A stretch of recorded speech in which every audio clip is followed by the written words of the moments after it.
Chapter 32. 1. Persecuted with the cloud heaven being the highest level lands, it was not on a parallel plane with the other two lands. To enter cloud heaven, one must pass through a dimensional space tunnel, and while going through the long, endless tunnel, countless unknown dangers that awaited many proud but ignorant and exuberant youths. Since time immemorial, an innumerable number of lives have been lost in this dimensional space tunnel. Hence, the dimensional space tunnel had come to evolve over the past 100 years, to become more mysterious and unpredictable, filled with all kinds of dangers, and powerful pugilists from the lower-level lands who succeeded in entering into cloud heaven grew less and less in number. Every of those lands would have several powerful and mighty forces. The Constellation lands had 3 great sects, and the White Fin lands had the 4 great family clans. Cloud heaven was split into 5 boundaries, situated in the 4 compass directions of north, east, south, west, and an additional central region. In the east were the divine healers whose legacy had been passed down over 1,000 years, and in the south there was the bright moon divine temple, who were skilled in divinations and possessed the power to inflict curses. The west held the strange-looking barbarians with explosive personalities, while the north harbored the mysterious and unfathomable Dark Legion, evil and bloodthirsty. In the center region was the Hunters Guild that was both upright and evil. The only thing they knew and recognized was money and not the person. The place was filled with an innumerable number of skilled and powerful pugilists, and they did not fear any one of the other powers. The 5 different powers had originally coexisted in cloud heaven peacefully for the past 100 years, but in recent years, the people from the Dark Legion had grown outrageously savage, where they had begun to kill people from the other powers, committing an unpardonable crime that had caused displeasure to brew within the other powers, and they began to persecute people from the Dark Legion. The Dark Legion was becoming less like the power they were before, their might gradually being dismantled by the other powers. And the Dark Legion's palace lord, who was said to be almost equal to a god, did not show himself at all, allowing the Dark Legion to fracture and split, which was a point that everyone could not comprehend. Go on, run. Run with all your might. See where you can run to. Ha ha ha ha. Heh heh heh. See here, the Dark Legion, who once considered themselves unmatchable, have now been reduced to be like a dog, running for their lives all over. How pitiful. They have already run all the way here to the desolate and uninhabited desert, but those people behind them were like shadowy ghosts intent on claiming their lives, impossible to shake off no matter what they did. The several black human figures in front were all covered in black cloaks, and their faces could not be seen. But dark-colored streaks could be seen clearly on various parts of the cloaks. Bloodstains seeped into the black clothing. Behind them was a row of people, 7 or 8 young men, all of them dressed into blinding gold clothes with a custom-made epaulet on their shoulders. It was a large eagle soaring with its wings spread wide, a long and sharp beak, its eyes vicious and penetrating. That was the Hunters Guild insignia. Doing things that dispenses justice on heaven's behalf feels just so invigorating. Moreover, there's also a great bounty to collect as well. The one we caught last night had quite a strong level of cultivation, which took quite amount of effort and took 2 of our brothers' lives. That person seems to hold quite a high position in the Dark Legion. Those blood-red eyes of his were rather horrifying to look at. Those few men did not seem to be in a hurry to make any moves as they went on to chatter on casually, seeming like they were intentionally trying to provoke the people from the Dark Legion. What are you so afraid of? He had such a pretty-looking face, and if it wasn't for the fact that he's a man, I would have liked to have a taste of that one. One of the sinister-looking men said with a vulgar look on his face. So what if it was a man? It would really be fun when we toy with him. Ha ha ha ha. The people from the Dark Legion were already completely exhausted, their bodies heavily wounded. But when they heard those taunting words coming out from the mouths of their pursuers, their eyes grew garishly red, their bodies trembling, rage rising up to new heights inside that almost engulfed their sensibilities. Time then seemed to freeze right at that moment. The faint scent of blood wafted through the air and gradually grew more pungent. Chapter 32. 2. Persecution. The men in gold still maintained their stance from before. They had not even had the time to wipe the arrogant expressions off their faces. Under the glaring sun, The extremely thin red line across their necks looked so beautifully fine, so eye-catching yet startling to the heart. The next moment, copious amounts of blood sprayed out as their heads fell off from their bodies, 8 human heads in uniform, that rolled upon the sand a couple of rounds like a ball. A tall and slender figure, splendid as a red glowing sunrise, stood at a high point far away, hands manipulating golden threads unnoticeable to the naked eye, tinted an imperceptible blood red. That person smiled with a backward glance, lips red and enchantingly luscious, alluring right to her very last bone. Lord Meiji. The woman flew down to the ground, and stepping over the dead bodies, she slowly walked over to go right in front of the black-robed men. Able to still walk? The several black-robed men were highly taken aback with shock a moment before they then chorused in unison. Yes? Good. Meiji nodded, and then said with a laugh, Return to the Darklands. I will go rescue our little monster, and will join all of you after that. Lord Meiji, it's dangerous for you to go alone. Please bring us along with you. You bunch of injured and wounded?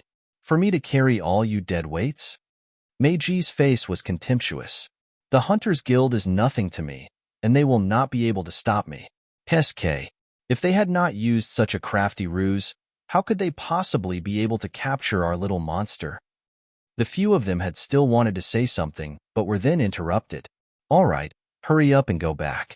There's not much time left. The Hunters Guild has a special way of communication, and the deaths of these few people will have their people coming here in search for them.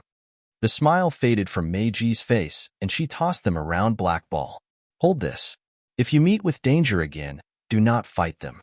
Crush this with spirit power, and immediately run for your lives. The moment her voice fell, the figure of Meiji shimmered, and then disappeared from the spot she had been standing. One of the black-robed men picked up the black ball in a daze, and it was quite a while before he muttered, I have a feeling that the Dark Legion will finally be able to avenge our past humiliation. In the south sat the vast and ancient Bright Moon Divine Temple. In the Divine Temple, in front of the elevated seat was a thick curtain veil, where the figure of a person would faintly be made out, languishing lazily on a lounge, seemingly bored while listening to the person below chatter endlessly. Temple Lord, you must help me. That man must have found out. Otherwise, I will not have become like this. The one talking was a woman dressed in black priestess robes. Her looks were not very outstanding, a sinister air emanating from her entire body, rather terrifying. Under the loose sleeves of the priestess robe, one of them hung empty. Isn't just an arm that was lost? What are you getting so worked up about? It was a soft and gentle, mesmerizing voice that tugged at the strings of one's heart. The woman down below became more frantic. But your subordinate's devotion curse had been planted for almost 100 years and was about to see it devour his consciousness. But someone has managed to break the curse, and I even bitten back in retaliation. The woman's face was showing much fear. Upon divination, I then came to know that the person who broke the curse is not in Cloud Heaven. Oh! The sultry voice finally showed a sliver of emotion. The lower lands has such capable people? Could it be a person who went down there from Cloud Heaven? Your subordinate does not know, but only knows that the opponent is very powerful. When I was battling him, I had initially thought that I was able to kill him, but never have I expected that I would be taken in by a trick. If I had not cut off my arm in time, I would already be turned into a pile of bones. The woman answered in a frightened voice. Oh, that's interesting. Chapter 32. 3. Persecution, my lord. What do I do now? That man will soon find out that we were the ones responsible. His personality is one that bears a grudge, and his vengeance against us will definitely be vicious. What do you mean we? Weren't you the one who laid the curse? I do not know anything about it at all. The woman's voice sounded highly innocent. My lord. The woman raised her head up in incredulity, seeming like she had never thought that she would be tossed aside and abandoned like this. My lord, save me. My lord, I had done it all because of you. What a din, get out. The voice grew displeased, and an invisible force blasted the woman straight out, where she vomited blood and fell unconscious. A breeze that came out of nowhere slightly stirred up the thin curtain veil, and the woman of peerless beauty inside was seen chuckling softly, the sound enchanting and pleasing to the ears. "My sovereign king, you're finally coming back." Ever since the last time Yin Luo quarreled with Xin Yuanche, and they parted on a bad note, the relationship between the two people had become much worse. Imo Hanyin was deeply afraid that if the two of them continued on like this, even the engagement might become impossible to preserve. She had been staying by her daughter's side the past few days to persuade and counsel her in a soft voice, though it was all for naught. That had worried her for a good while, and she did not even have the time to go find trouble with the siblings at the tranquil abode. In truth, Qingyu was not all that happy recently. Although they had told Yin Su before that they did not need the tranquil abode rebuilt, but he had still felt that he owed the two of them, where he had not only sent people to deliver a great amount of gold and silver jewelry, silk and satin fabric, assigned to them clever and smart servants, and coming over himself to see them every few days. When Qingbei was very young, he had always pined for his father, hoping that he could come see him. But what awaited him was only disappointment time and time again. Slowly, he then stopped feeling that strongly about it, especially after he found out that he was not Yin Su's biological son. "You have a good rest. Father will definitely find someone to cure your legs, to enable you to stand up once again," Yin Su said with a benevolent face as he patted the young youth on the shoulder. Turning to the servant maid at the side, he then said, "Look after young master well." "Yes, your highness." Yin Su spoke a little bit more, and then got up to depart from the tranquil abode. Qingbei's gaze was indifferent as he watched Yin Su's back grow more distant, and he then turned his eyes back. "All of you can go outside. Young master, His Highness asks for your servant here to serve you," the pretty-looking servant girl said as she looked at the handsome face, her cheeks flushing pink. "Disobedient servants, I do not need." Qingbei's eyes turned chill. His voice was not loud, but it caused the little servant girl's face to change in shade, where she quickly fell to her knees to kowtow frantically. "Young master, do not be angry. Your servant will go out right now." Upon saying that, she hurriedly left with the people behind her. Inside the room, silence was finally restored. Qingbei heaved a sigh, and then looked at all the luxurious and riches and finery distastefully. Read latest chapters at Wuxia World. The tranquil abode itself was not a large place, and with so many things sent here, the entire place was almost all filled up. The ladies and young misses of the various chambers were green with envy, but unfortunately all of this was bestowed by the Duke himself, and no matter how much they coveted the things, all they could do was just look. Qingbei pushed his wheelchair and then peeked into the other room inside. "Sis is really sly." She knew that father would keep coming these few days, and she has been going out early and returning late in night, never around in the tranquil abode where Yin Su did not even have the chance to see her. Every time father asked about her, he had had to find all kinds of excuses to dodge the question. Fortunately, Yin Su's attention had been focused on being sympathetic towards the wheelchair-bound Qingbei, who was unable to walk, and had not paid Qingyu that much notice. Chapter 33. 1. Hiding out the rain, and what was Qingyu doing going out so early and coming back so late? Speaking of it would really make her feel so helpless and become depressed. Ever since she managed to scare off Mu Qi the last time, she finally felt that the world had become peaceful. However, she had been too naive. That fella had not only come over the very next morning to block her way at her doors, but had also seen through her ploy. He had then told her to not put up any more senseless struggle, as he would never give up. With a serious face he had even said, "You can choose to not like me, but you cannot stop me from liking you." She had initially wanted to teach him a good lesson, but Qingbei had specially looked into his identity and found that that fellow was not only from one of the three great sects, he was also the most favored inner disciple of the Limitless Sect's sect leader. In addition to that, he was even previously a prince of the Green Wave Kingdom, whom, although renounced, the blood of the imperial family still flowed in that body of his. Moreover, the Crown Prince Xin Yuanche was on especially good terms with him as well. That identity of his was truly not an ordinary one. If he had been any regular person, it wouldn't matter so much. But with so many links, it really made the situation rather prickly. Hence, Qingyu gave up on that idea, and cowardly chose to escape.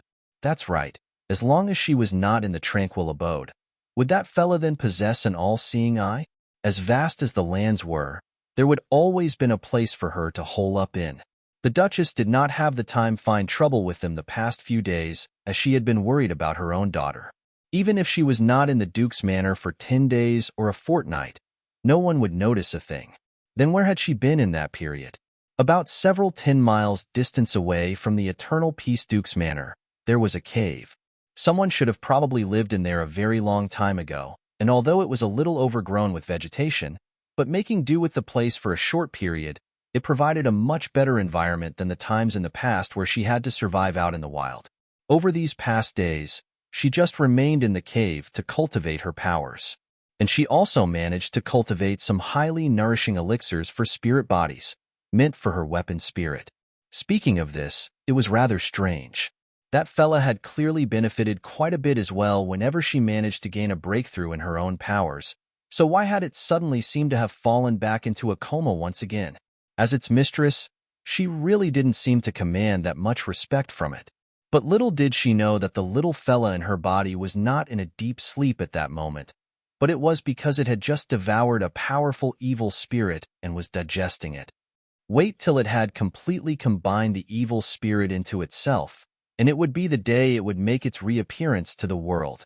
The way Qingyu cultivated elixirs was slightly different from other people in this world. In the heavenly, it was recorded that when one's pill refining technique reached a certain level, one would not need to use the elixir cauldron to cultivate elixirs, but merely need to refine and reconstruct the herbs with an elixir fire, removing the impurities and extracting their essence. Finally, after undergoing constant laborious tempering, one would be able to condense the herbs into elixirs. Heavenly, this was undoubtedly reaching an entirely new realm, and Qingyu had already done away with the need to use an elixir cauldron in her past life. But as some elixirs were a little more special and must not come in contact with the outside air, that would then require her to use an elixir cauldron. But being out here in the wild, it wasn't all that convenient to make use of an elixir cauldron, and hence she had cultivated the elixirs with her bare hands, the golden red flames of the elixir fire lighting up the entire cave. A loud crash of thunder sounded outside suddenly, and it gradually started to rain. Qingyu kept the elixirs she had cultivated away and looked at the sky outside, her brows creasing up together. The weather over this period had been rather gloomy, but it had not rained. She had not thought that it would rain so suddenly. It seemed she would have to continue to remain in here for a good while.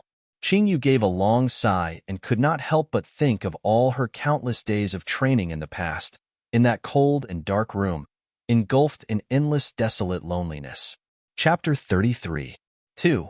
Hiding out the rain, but during that period, her weapon spirit would always suddenly pop out from her body to try to cheer her up and to chat with her. The little curled-up ball inside the space was still coiled up quietly, and the corners of Qingyu's lips then curled up slightly. Little burrow, I miss you so much. The rain outside had not lightened up in the slightest, but had grown heavier instead. The sky outside was dark and gray that gradually covered everything in a layer of misty fog, making it impossible to differentiate whether it was dawn or dusk. Cultivating the elixirs had taken quite a bit out of Qingyu, and she was actually feeling a little sleepy at that moment, her eyes slowly closing. This is just great, second brother. There's a cave up ahead, and we can finally get out of this rain. The figures of a man and a woman slowly appeared within the rain. The man was holding an outer layer of clothing over the two people's heads to shield themselves just a little from the rainwater. The person who spoke was dressed in a light purple dress with ruffled trim, a little drenched and her hair a little messed up, but her pretty face was still tinted with a sliver of delight. This young lady was the daughter of the left Prime Minister, Yu Xiaoning.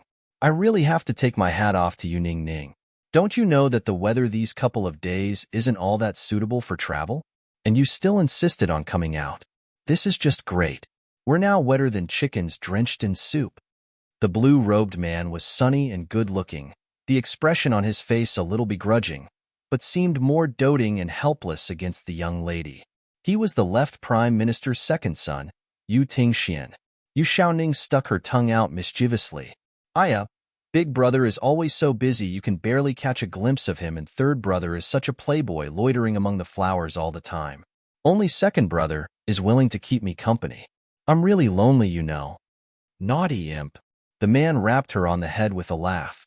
Hurry up and go inside to hide. It will be bad if you catch a cold. I know, I know. Yu Xiaoning quickened her steps and went running into the cave, with Yu Tingxian following closely behind. Qingyu heard the commotion and slowly opened her eyes to suddenly see a man and a woman barging their way in. The two people had not thought that there would be someone inside, and the two of them were stunned for a moment. Yu Xiaoning managed to react first, to smile gently. We came in here to hide from the rain. Apologies, as we must have startled the young missy here. It's all right. Qingyu nodded her head at her. Do as you please. Upon saying that, she shut her eyes again. Yu Xiaoning pulled her brother to come walk inside and found themselves a dry spot to sit. She suddenly let out a soft sneeze and she rubbed her nose as she said, "It's so cold in here." Yu Tingxian stood up and found a number of tree twigs near the cave's mouth. He carried some of them over and lit it with spirit power to start a small little fire. Ning Ning, sit closer by the warmth of the fire so you won't feel cold, Yu Tingxian said gently. Yu Xiaoning listened to him and shifted herself closer to the fire, her tiny hands stretched out to gather some warmth. At that moment, the inside of the cave regained its silence, and only the crackling of the burning twigs could be heard. Yu Xiaoning must have been rather tired, as having warmed up by the fire after a while, she leaned against her brother and immediately fell asleep, letting out faint snores. Yu Tingxian hugged his own arms and was leaned himself back on the side, his gaze unconsciously drifting over to the other young lady sitting cross-legged in the corner. Her countenance was exquisite looking, the air she exuded extraordinary, seemingly a member of prominent family clan with just one look. After looking at her for a while, he then turned his gaze back. He gently shifted Yu Xiaoning's petite frame close to him and placed his hand gently on her forehead to check if her temperature was normal before feeling relieved. Qingyu had closed her eyes and rested for a while, her body feeling much better. She then yawned before she stood up from the ground to lightly dust off her clothes. Chapter 33. 3. Hiding out the rain outside had finally let up a little to become just a slight thin drizzle. Qingyu smiled helplessly and finally left the cave. Yu Tingxian had also noticed that the rain outside had lightened, and he quickly woke the young lady beside him. Ting Ting, wake up. We should be getting back. Huh. Second brother, I am very sleepy. Yu Xiaoting rubbed her head on his shoulder, her voice soft and mushy, just refusing to wake up. Sleep after we get back. It's not safe here. Yu Tingxian was really helpless against her, and he half carried her up. Stand properly, we're going home. Yu Xiaoting's eyes opened halfway and her face looking highly aggrieved. She said, Second brother, I don't want to go. I don't feel good. Boo-hoo. The lass was always sharp and decisive, and strong as well. Yu Tingxian had never seen her acting like this, and he immediately became anxious as he said, What's wrong? Where are you feeling uncomfortable? Headache. Yu Xiaoting answered, pointing at her forehead.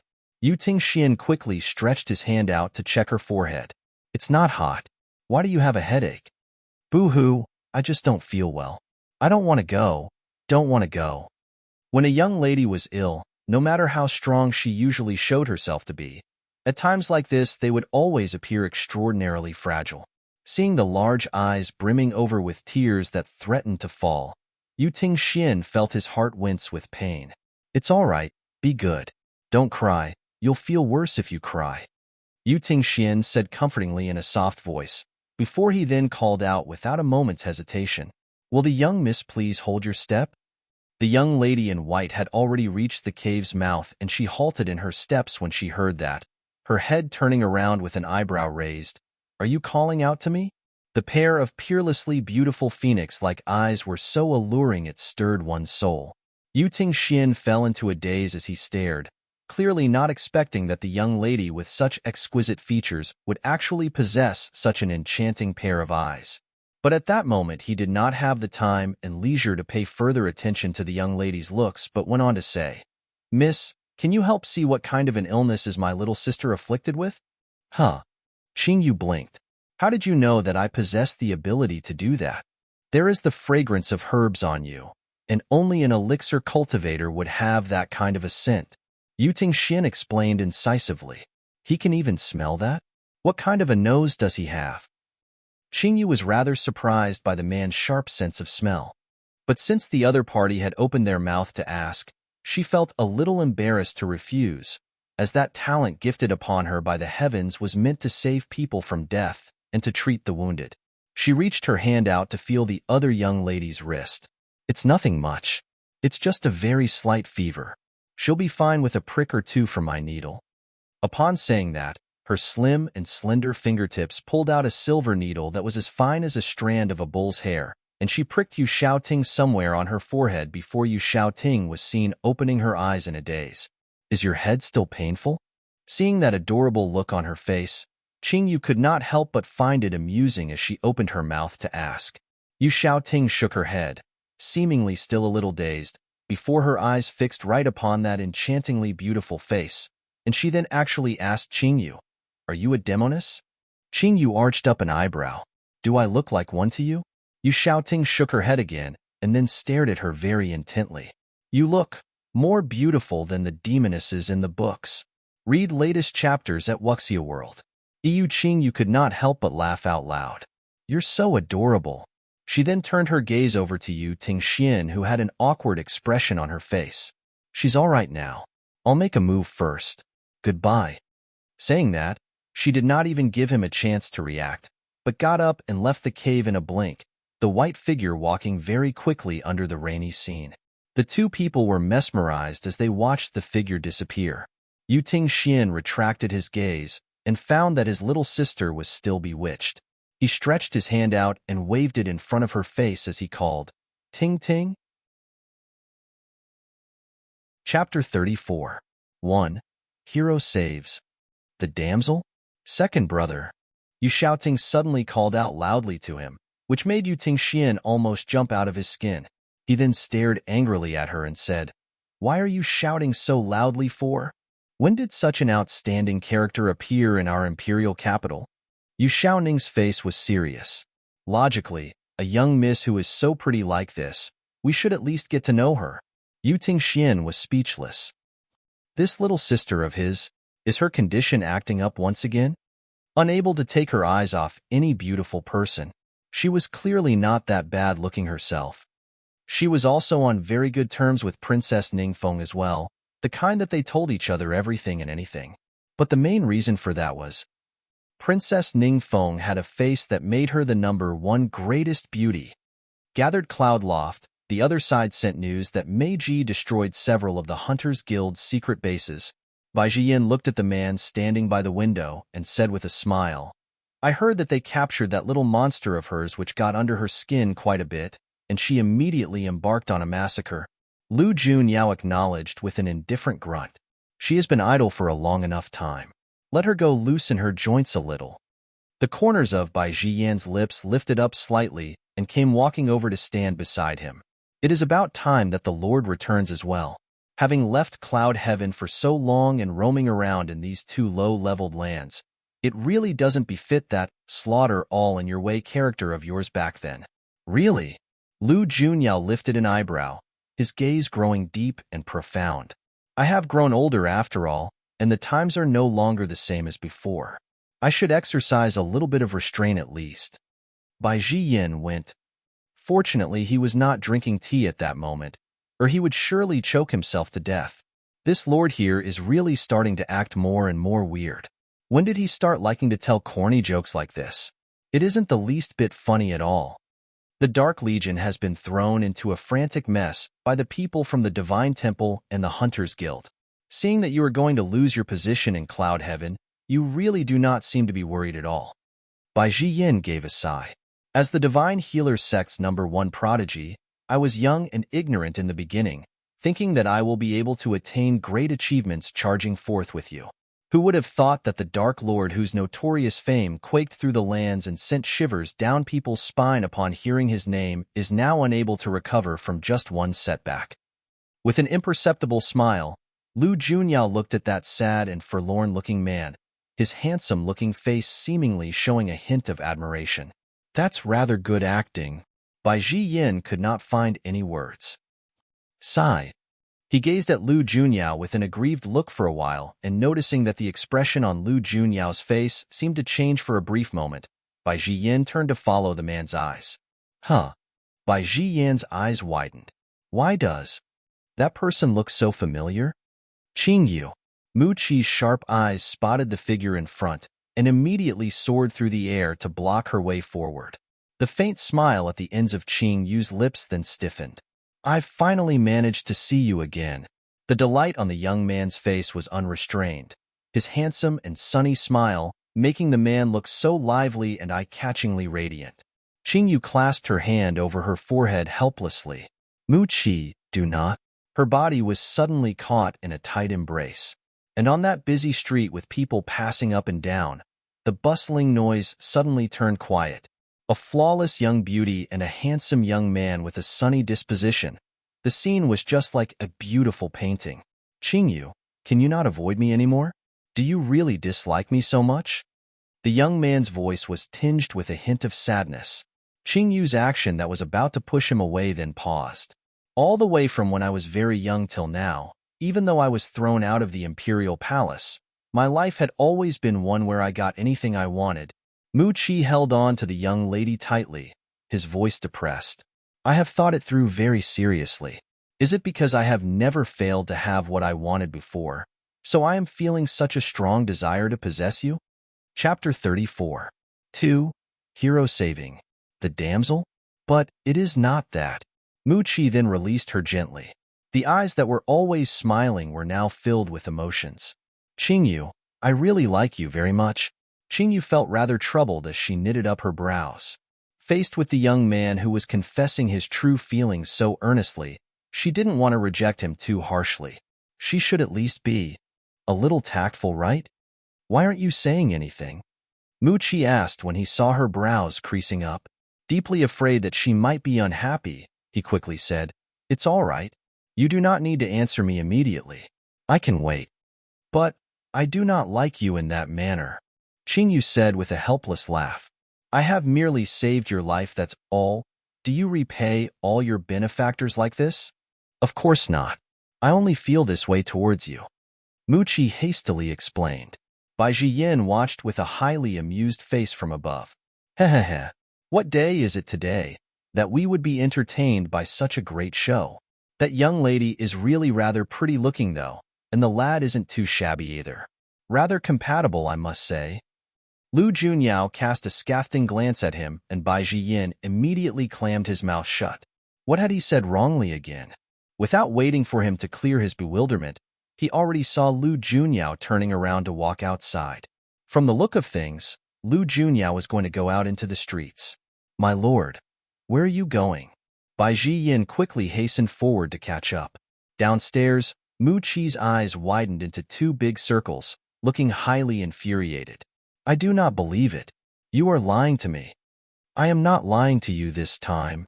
Qingyu struggled to maintain a smile on her face.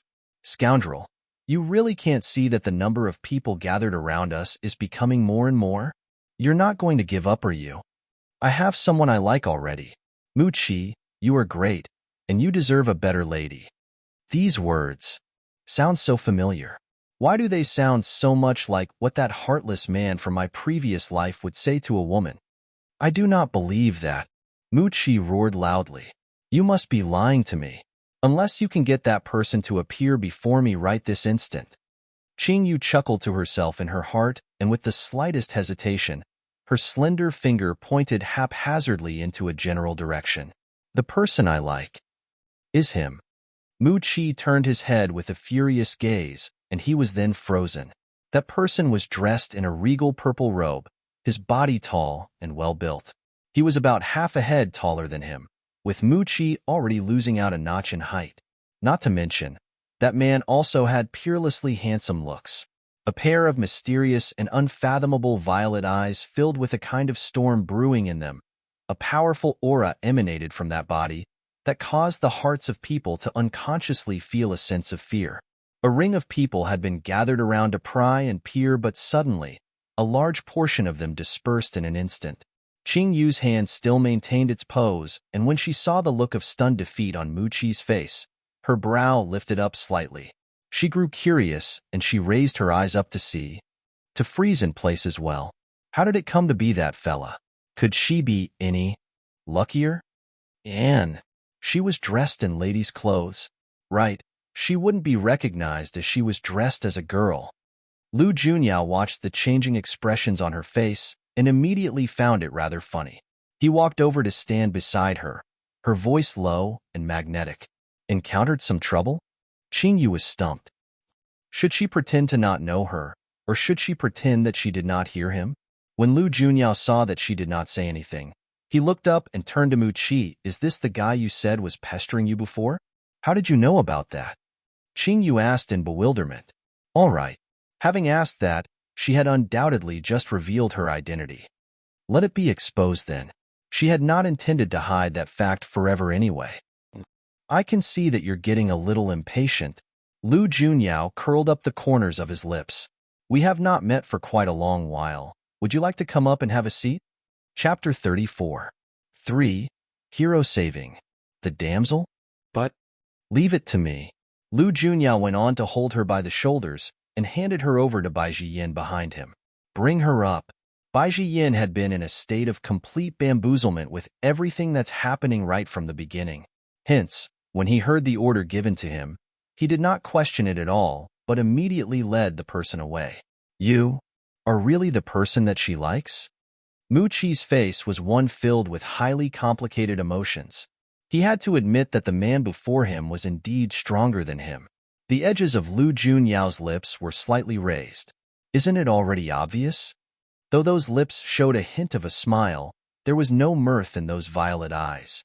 You should know that you are not worthy enough of her, and I hope that you will not continue to pester her, as I do not exactly have a good temper. Upon saying that, he did not even give Mu Qi a chance to speak, and just turned around to depart. Mu Qi's face went pale as a sheet, and those sparkly eyes that were highly lively suddenly dimmed. Like he had lost his soul. From the second story, Qing Yu could see it all clearly. His long, sharp brows wrinkled together. Bai Jiyin at the side was looking like he had seen a ghost, his eyes unblinking as he stared at Qing Yu. On the other side, Lu Junyao was already slowly making his way up, and he then walked right in front of Bai Jiyin to block out the penetrating stare he was giving her, to smilingly ask the young lady with an exasperated look on her face, "What, can't bear to see him like that?" Qing Yu let out a sigh. When young men in their youth are hurt by affairs of the heart, they often suffer psychological trauma very easily. That will really be a sin. But she seems to have forgotten something rather important here. You know that I am a girl? Qing Yu raised up an eyebrow, suddenly leaning in close to look questioningly at the man who was seemingly greatly relaxed and indifferent. When did you find out? Lu Junyao looked at that face that suddenly came so close to him and was taken aback a moment, before he very discreetly put some distance between them. That time, when you were hurt, when I was hurt, Qing Yu parroted as she muttered to herself, and the look in her eyes then suddenly changed. So my clothes. Don't let your thoughts go wild. Yuji was the one who changed your clothes for you. I will not go so low as to take advantage of you in your perilous state then. Lu Junyao could immediately tell what she was thinking just by looking at the expression on her face. It seemed that the little wild kitten cares about that quite a lot. You wouldn't dare anyway. Qing Yu snorted derisively, and then picked up her teacup to take a sip from it. Committing a blasphemy against your benefactor will cause you to be struck by lightning. Hearing that, Lu Junyao laughed softly, and his violet eyes shone with an unusual sparkle, so beautiful one could not take their eyes off them. Will the two of you just hold it right there? In that interval where neither of them spoke, Bai Jiyin finally had a chance to stick a word in, his enchanting peach blossom-like eyes showing utter shock, and nothing else but shock. You are young Master Qing? Bai Jiyin's eyes immediately surveyed Qing Yu's face time and time again. You really are a girl? Isn't it already obvious enough? Qing Yu's face was filled with contempt. Lu Junyao's eyes flashed, his thin lips unconsciously tinged with a faint smile. Those words, didn't he just say them? Having gotten his answer, Bai Yin did not say another word, his mood clearly taking a dive in that instant. Read latest chapters at Wuxia World. What's wrong? Why has he suddenly become like this? Qingyu was puzzled as she turned to look questioningly at Lu Junyao. Lu Junyao knew exactly why Bai Junyan was acting like this, and he continued to tease with a smile. He has always admired your skills and knowledge in medicine and thought that you are a youth that's more gifted than him as the greatest prodigy of the divine healers sect. Now that he discovered that you are a girl, his heart is finding it a little hard to accept that's all. Is that all? Qingyu blinked her eyes in incomprehension. Is it all that important whether it's male or female? Healers are not differentiated by one's gender. That is true. Bai Jiyan's gaze was still gloomy. But there isn't a single pill refiner throughout the entire lands that is of your level, is there? Chapter 35. 1. He is waiting for a person. If that bunch of old fogies back at home were to come to know, they would surely be dealt with such a big blow that they would all immediately go meet their maker one after another. Even Bai Yin was feeling like he was going to vomit blood here. Qingyu really wanted to laugh as she looked at that highly aggrieved face of his. You are very highly skilled yourself, but what medicine encompasses is really very wide, and the way we cultivate is not the same as well. If you need to, we can exchange knowledge and insights with each other. You will? Bai Yin looked at her suspiciously. Every elixir cultivator has their own unique way of raising their own cultivation, and they do not reveal it to any outsiders. But she is now suggesting to exchange insights with him? Of course. Healers are meant to save people from death and treat the injured, but they cannot only focus on being too kind alone, as that will just be too foolish. Since ancient times, the study of medicine and poison can never be separated. Knowledge and poison are just as important, and it can also protect you when in time of need. Bai Yin shrugged his shoulders helplessly. You are not aware that all of us in the Divine Healers sect are not allowed to cultivate skills poison and only evil which doctors will cultivate them. But ever since the last time our sect suffered a sneak attack from a witch doctor that resulted in many of us dead and wounded, the sect leader then rescinded the prohibition order against the cultivation of poison techniques. But as we did not understand much about it, we are still rather weak in the field of poison. Qingyu listened to him attentively and only nodded in understanding after he finished. No wonder you did not know that your lord had a voodoo curse set upon him, and it was not poison. Bai Jiyan's face filled with remorse. But you cannot be blamed, as such a condition is very seldom seen. Qingyu saw how depressed he looked and quickly opened her mouth to say comfortingly, You have already done very well. Lu Junyao was seated on the side, looking at the two of them discussing a series of questions about medicine. The young lady's face was serious, and when she was talking about a particular topic, her spirits were absolutely soaring, her eyes sparkling, looking extraordinarily mesmerizing and enchanting. Bai Yin was like an obedient student, listening attentively. Lu Junyao's gaze then unconsciously softened. No matter whether it was in Cloud Heaven or in the several lands he had been roaming about in these past years, he had always felt like something was still missing. But just what was he missing? Even he did not know it himself, but just felt rather empty. And it was just moments ago when he had stood by the window and was talking to Bai Yin when that figure suddenly came charging into his sight. That was when it had seemed to dawn upon him. From the last time that she had dispelled the blood curse for him, it had felt like a very long time since he had seen her. Before that, she would still occasionally come leaping over the perimeter walls suddenly, to check his condition. But after that, she had not come again. Maybe it was really like the way she had said. It was merely to repay the favor she owed. Initially, after his suppressed cultivation had been freed, the limitations in these low-leveled lands had been troublesome for him, as he would always be ostracized. So he could do nothing but to forcibly suppress his cultivation down once again. He has recovered, and he should have immediately returned back to Cloud Heaven, as his people were all waiting for his return, but he did not leave. What that kind of frustrated and lost feeling was, he did not know, but it made him extremely uncomfortable. It was until he saw that young lady that he finally seemed to comprehend something. So it was all because of her. It was not known why. Seeing her had suddenly made his heart feel a lot more comfortable. Of course Qingyu had not noticed it. She had a rather lengthy discussion with Bai Jiyin, and a certain man was watching her for just as long a period of time. In future, should I then change a form of address and call you young Miss Qing? Bai Jiyin had grown more familiar with her, and he was becoming more natural and comfortable talking to her as he asked in jest. Qing Yu rolled her eyes at him. Don't make fun of me already like you're some bookish prude. An evildoer like you going young master this and young miss that all the time. Wouldn't it look strange? Chapter 35. 2. He is waiting for a person being called an evildoer. Bai Jiyin was strangely embarrassed. We're already friends. Just call me Qing Yu.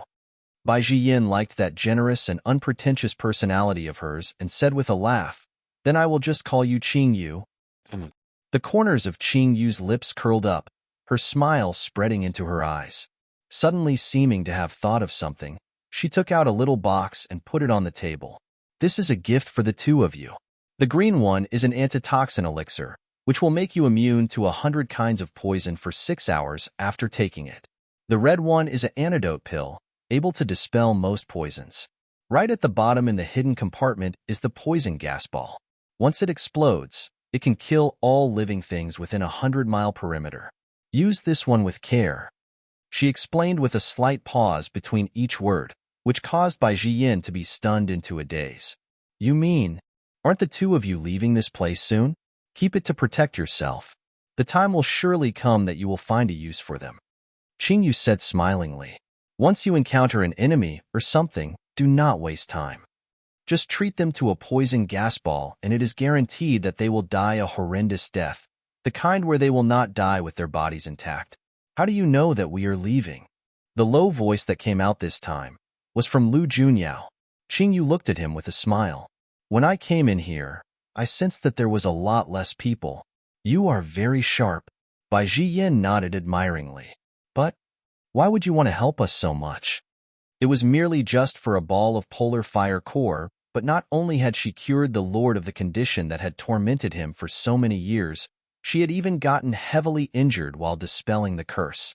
Now she was even giving them so many precious pills and elixirs. Such thoughtfulness was truly a little hard to comprehend. Qing Yu saw the grave expression on his face and felt a little speechless but still went on to say, Is there a need for that kind of an expression? It is always said that escort the Buddha all the way to the west. If you guys get yourselves poisoned by enemies when you go back, or lose your lives from a surprise attack, then wouldn't I, as the person who spent so much effort that I almost gave half my life away to save you, have done all that in vain? Is that the reason for all this? Bai Jiyin just didn't know whether to laugh or to cry. Her reasoning was really irrefutable, but it was really warming to one's heart. Bai Jiyan's memories were paused back at the time when this young lady had forcibly barged her way into the blue fire icy lake and sneaked off with the polar fire core, proclaiming that she would repay the favor back in folds. Now, she had indeed paid them back in double. After Qing Yu explained the uses of the pills, she did not remain there for long before she stood up to take her leave. The petite little figure went down the stairs slowly. This should be the first time that she was going out of the gathered cloud loft through the front door. Lu Junyao's gaze saw her the entire way out, till she disappeared from sight. Junyao? Bai Jiyin looked at him in puzzlement, a strange feeling in his heart, although he was unable to exactly say what that feeling was. Lu Junyao retracted his gaze. Get our things prepared. We return tomorrow. Once those words came out, it made Bai Jiyin's eyes grow wide with shock. What is going on with you? I have brought it up so many times with you before and said everything I could, but you had refused to give me a firm answer no matter what and just refused to leave. Today, you've suddenly changed? The latter gave him a deep and profound gaze before he just stood up and went into his room. Bai Jiyin stared at the man's tall back, the look in his eyes changing with myriad emotions as a frightful thought came into his mind. The man had been standing by the window earlier, where the shade on his face had suddenly changed before immediately making his way out there. When he himself had been watching the fracas earlier, the man had even thrown him a threatening glance. When the man saw that the young lady was being confessed to, his expression had been dark and grim. And what had those two been talking about after that? Whether he changed her clothes? My heavens! Bai Jiyan's emotions were beyond being merely complicated right at that moment. What has happened between those two that he did not know anything about? Chapter 35. 3. He is waiting for a person. Little Ning, I'm here. A happy and jovial voice sounded out from afar. Yin Ning Luo was changing, and hearing that voice, she secured her belt and went to open her room's door. Why are you here? Yu Xiaoning walked inside with a smile on her face and leaned in close to say in a soft voice, "The Duchess came to see me a few days ago saying that you have been in a rather bad mood recently and told me to have ourselves some fun." Oomph. Mother is really so meddlesome. Yin Ning Lu was indignant when speaking about that. I really don't know what has possessed her that she would actually want me to go try to win Yuan Che's favor. It's just hilarious. Yu Xiaoning blinked. But what the Duchess said isn't wrong, you know. You and Big Brother Crown Prince are after all an engaged couple, and the Water Edge Kingdom will be arriving here in a few days tops. If people from another kingdom are to see that the Crown Prince and his fiancée shares such a toxic relationship, it will surely make our kingdom look like a joke. Hearing that, Yin Ning Luo knitted up her brows. She had not considered that aspect. This concerns the Green Wave Kingdom's face. Little Ning, can't you suffer a little aggrievement and just warm up your relationship with him for the time being? Yin Ning Luo's anger subsided after hearing what Yu Xiaoning said. What Yu Xiaoning said was rather logical.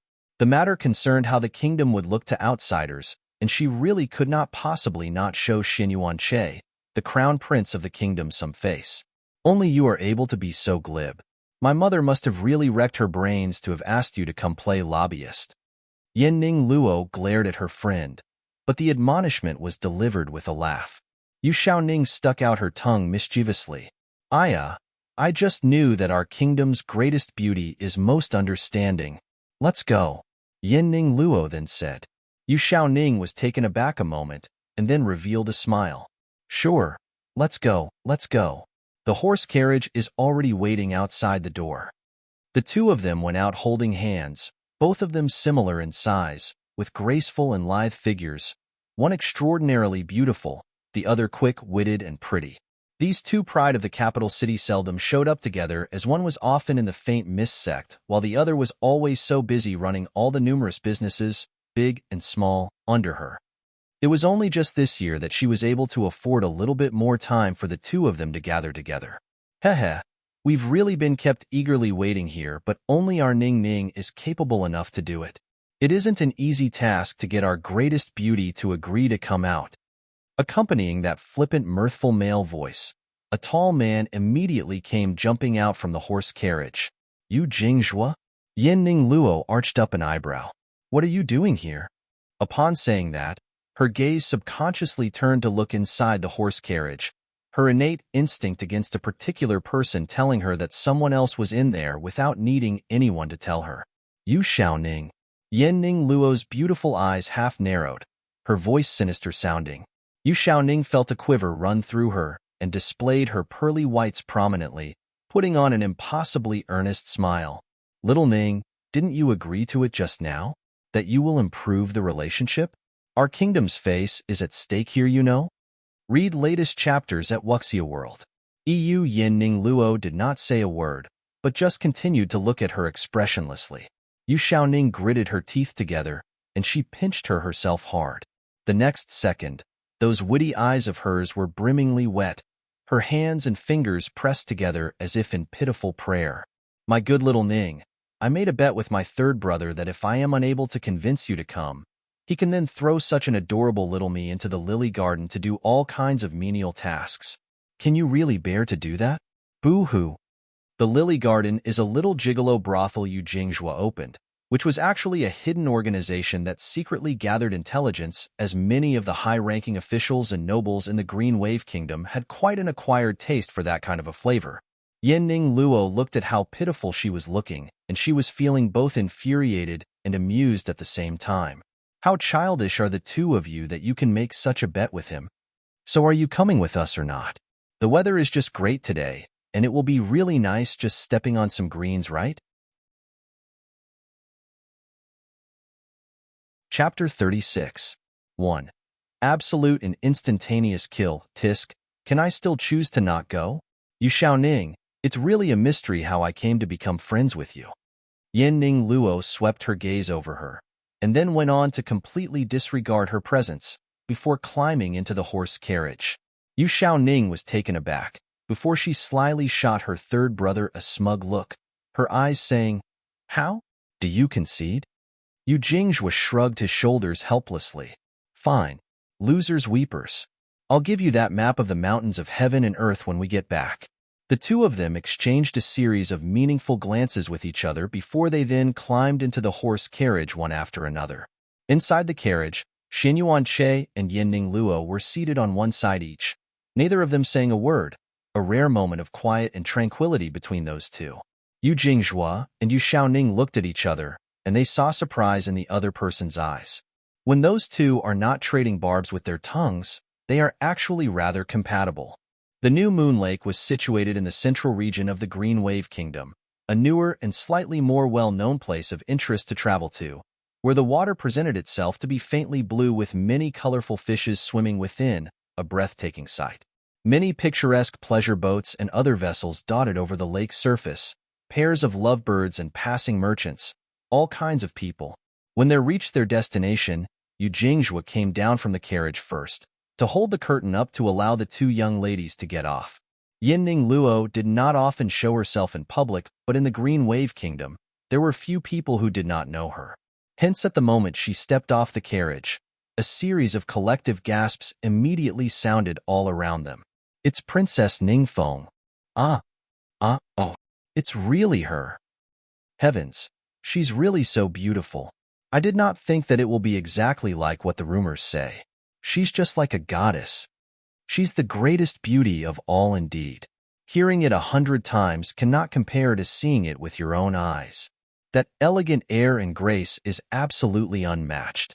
And also the left Prime Minister's daughter, Yu Xiaoning. Yu Xiaoning is the Green Wave Kingdom's most talented woman, and I had not thought that she would also possess such outstanding looks as well. She's so adorable, and so very pretty. The capital city's two great beauties have actually come out together today. It is a great day today indeed. The Crown Prince has come here as well? My sweet heavens! The new Moon Lake is receiving so many great big entities today. Yu Jinghua was always gallivanting around outside, and everyone knew who he was, so he played just an accessory role here this time, without much people paying all that much attention. He also had his own private pleasure boat here, and he had already arranged for people to have it ready by the shore. When they saw him coming, they immediately came forward in greeting. "Young master, everything is ready. This way, please." The man gestured respectfully in invitation. Yu Jinghua walked up front to take the lead as he climbed into the boat, with Xinyuan Che following right behind. Yu Xiaoning and Yinning Luo were last aboard. The pleasure boat then moved out. On the boat, there was everything from fine wine to delicious food, entertainers playing zither on one side, their long, slender fingers picking out melodious tunes from their instruments. "Let's all have a seat." Yu Jinghua was the host, and he began to show hospitality to his guests, attending to their needs. It was Yu Xiaoning's first time here, and when she saw the luxurious fittings on the pleasure boat with its exquisite wine cups and jade ornaments, she could not help but to shake her head and say while clicking her tongue, "Third brother, this pleasure boat of yours is not just commonly luxurious. I don't think you can achieve such ostentatiousness without a few million taels at least." Haha, Ningning really knows her stuff. You can tell with just one glance, unlike some other people, who were actually suspecting that these things are counterfeit. Yu Jinghua said with an easy laugh. "TSK, did you think I was praising you? Can anyone else be as big a spendthrift as you? If you did not have that little gigolo brothel sustaining your expenditure, you will be thrown out of the house to sleep on the streets sooner or later." Yu Xiaoning spat disdainfully, dispensing with all courtesy. The latter then glared angrily with his eyes widened. "You impudent lass, is this any way to talk to your elder brother? No respect at all. If I end up spending all my money, I will then stick myself onto you." Chapter 36. 2. Absolute and instantaneous kill. Which family's elder brother could possibly be this thick-skinned and shameless? Yu Xiaoning pouted, not wanting to bother about him. "Did we come out today just to hear the two of you squabble?" Yinning Luo was getting impatient from hearing their quarrel, and she opened her mouth to interrupt icily. The two siblings immediately clamped their mouths shut, but they immediately discovered something strange in the very next second. The Crown Prince and Yin-Ning Luo today, they had really gotten along so peacefully for such a long period? From the time that they had come down from the horse carriage till now, at least an hour must have passed. Those two there were being rather unusual today. In another few days, the Water Edge Kingdom's emissaries will be arriving, and it has already been confirmed that the Duke of Vast Seas will be coming. Yu Jingjue cleared his throat before he said, to dispel the awkward atmosphere a little. I would think that they are not coming here with friendly intentions. When was he ever capable of friendly intentions? That devil. He only came here once 7 years ago, and he destroyed half of this lady's assets. Yu Xiaoning complained as she picked up a fresh red fruit and sinking her teeth into it vehemently to vent her frustration. Xin Yuanche glanced at her and then slowly opened his mouth to say, the Duke of Vast Seas was already deep and unfathomable 7 years ago. With these 7 years that have passed, it is not known what kind of a realm he could have reached. But what is certain is that upon this lands, I do not think that anyone is his match. Sigh. I wonder how many generations worth of fortitude the Water Edge must have kept for the heavens to bless them with such an extraordinary figure to descend upon their lands. Yu Jingjue lamented with a sigh. Hearing them all discussing about the Duke of Vast Seas, Yin-Ning Luo furrowed up her brows. Is that person really that powerful? Xin Yuanche had always been proud and aloof, and if even he was saying that, that person must really be very strong indeed. When the others heard her ask that, they were all immediately taken aback before remembering back in those years. Yin-Ning Luo had been in seclusion within the Faint Mist sect, engaged in closed-door cultivation with their sect leader, and was not aware of anything that happened in the outside world at that time. Yu Jingjue was just about to speak when the deck of the pleasure boat suddenly lurched violently, and the group of people almost tumbled out of the boat. Fortunately, they were all people of cultivation, and they quickly steadied themselves. What happened? Yu Jingjue roared loudly towards the outside in displeasure. But even after several moments had passed, no one answered him. Yu Jingjue's brows creased together, and he stood up to walk outside, but was then met with the sight of the two attendants from before fallen to the deck, blood trickling out from the corners of their mouths, the shade of their faces an ugly color. He crouched down and checked the pulse one of the men at his neck. He was killed by a powerful force that snapped his meridians. And at that moment, the lake's surface had erupted into a chaotic mess. It was clear that not only their boat had people wounded or killed. Third brother, what is happening outside? Seeing that there was no response from him for so long, Yu Xiaoning voiced out to ask, Ning Ning, all of you are not to come out. Yu Jingjue rushed inside to say. His gaze then quickly scanned across the surface of the vast lake in search, to quickly discover that there seemed to be a commotion upon the largest pleasure boat on the lake, and the upheaval seemed to be rather violent. Thereafter, a black shadow then came flying out from that boat to crash into the lake's surface. The blue water that sprayed up with that splash dyed the color of blood. Humph! Overconfident fool. A figure in light blue suddenly appeared in his sight, the head of smooth black hair draped over the back, with wisps of blue strands hidden within, just faintly visible. Yu Jingjue narrowed his eyes. That young lady did not look to be from the Green Wave Kingdom. On the opposite bank, several more black shadowy figures suddenly appeared, treading over the water's surface as they approaching the boat, the tips of their toes just lightly touching the water, but were able to stand steadily on top without sinking. Yu Jingjue's eyes widened as he stared. Every single one of those people seemed hold cultivation levels above his, like they were all well-trained members from an organization of assassins. These people are heavenly great assassins from the Carefree Valley. It was not known from when Xin Yuanche had come out from inside, and then went on to say in a deep voice as he looked at the people standing upon the lake's surface. Chapter 36. 3. Absolute and instantaneous kill. Yu Jingjue's eyes narrowed slightly. The Carefree Valley was last in rank among the three great sects, but the Assassins' Union among them was a faction the other two sects could never hope to match. They were segregated into 4 grades. The Golden Emblem Assassin, the Heavenly Great Assassin, the Mystical Great Assassin, and the Yellow Great Assassin. Judging by the cultivation of these people, where they were able to stand upon the water's surface and not sink for long periods, it could be seen that they should be some of the top few pugilists among the heaven-grade assassins. But for the carefree valley to mobilize such a great number of assassins, who were they seeking to kill?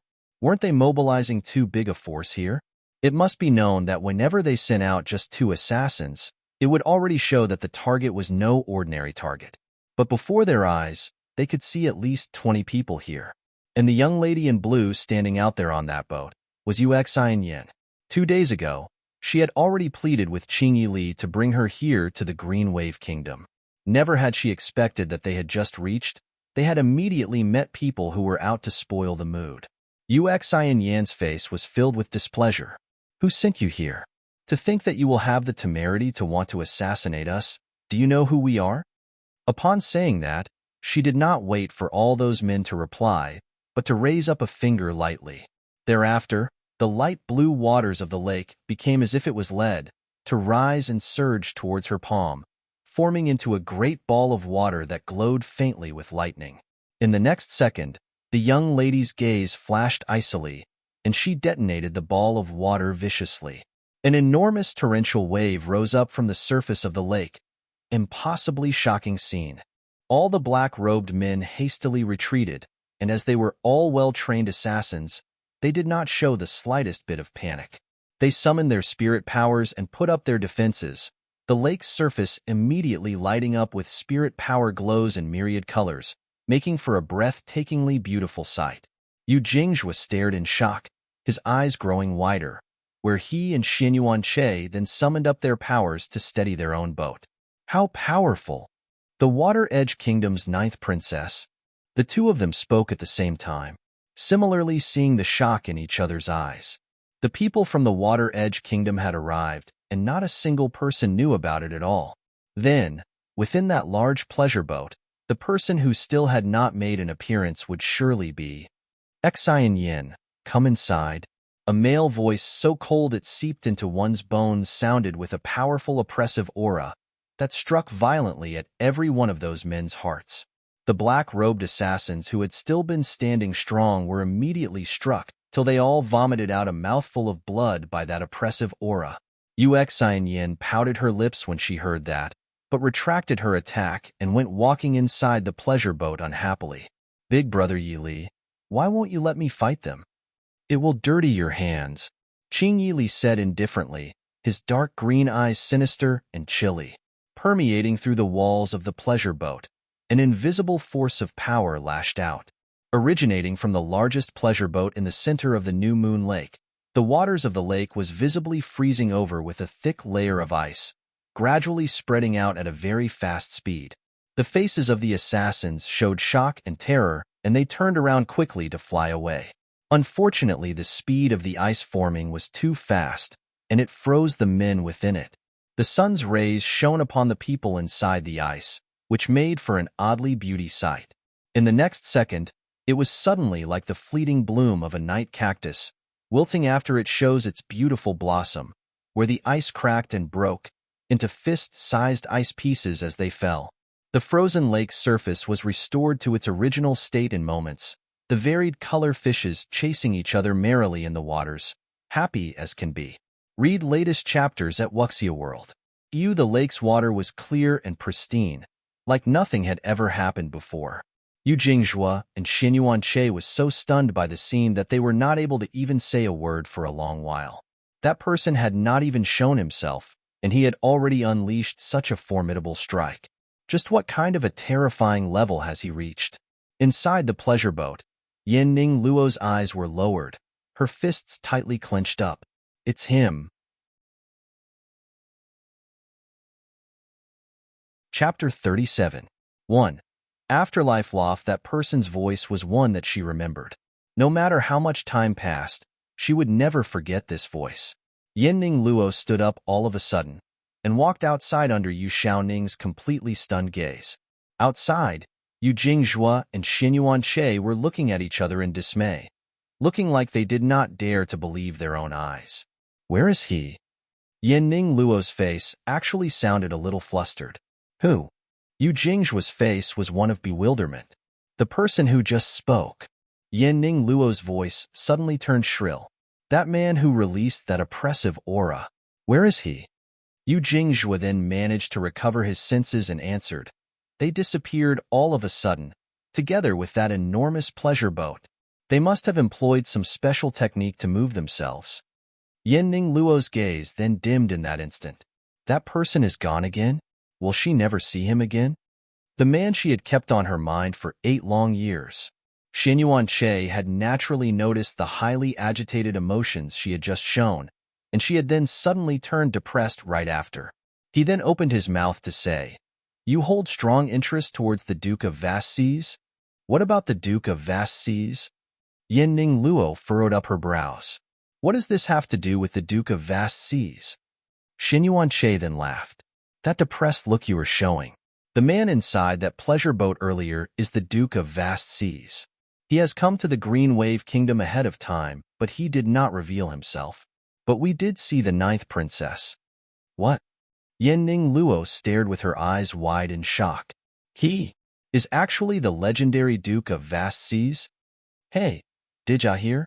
Something momentous happened at the New Moon Lake yesterday. What happened? Quite a number of people went to the lake for leisure yesterday, and they suddenly saw a great number of black-robed assassins appear, all of them with highly profound cultivation. A good number of people were hurt. Such a thing really happened? What could possibly draw so many assassins there? I heard that they were there to kill one man, but he was just too powerful. Without even showing his face, he completely decimated all those highly skilled assassins with just one move. You just can't imagine just how grand that scene was. The vast New Moon Lake froze over entirely, and those assassins were turned into human popsicles. After the ice broke and crumbled, there wasn't even pulp left of those killers. It was so pitiful. One can actually possess such terrifying power. I do not think that anyone across these lands could possibly hold such heaven-defying power at all. Could it possibly be someone from foreign lands? Over a leisurely cup of tea after their meal, many people sat together to discuss about the incident that occurred at the New Moon Lake. The spirit sap that he herb beds needs had run out, and Qingyu had just come out to purchase some when she overheard the strange incident people were chattering about. Her brows unconsciously raised up upon hearing about such an interesting incident. A pity she had not been there, or she would have been able to witness a good bout between highly skilled pugilists. But that person who just went ahead to freeze the entire lake was really brutal and crude though. To kill his enemies in just one stroke, what kind of a sense of satisfaction could one get from that? If it were her, she might have slowly tortured her opponents. That would then be interesting, you know? That person's methods. Why does it feel so familiar? Her slender fingers cradling her chin, her eyes narrowed as she mumbled softly to herself. The surface of the New Moon Lake was extremely vast.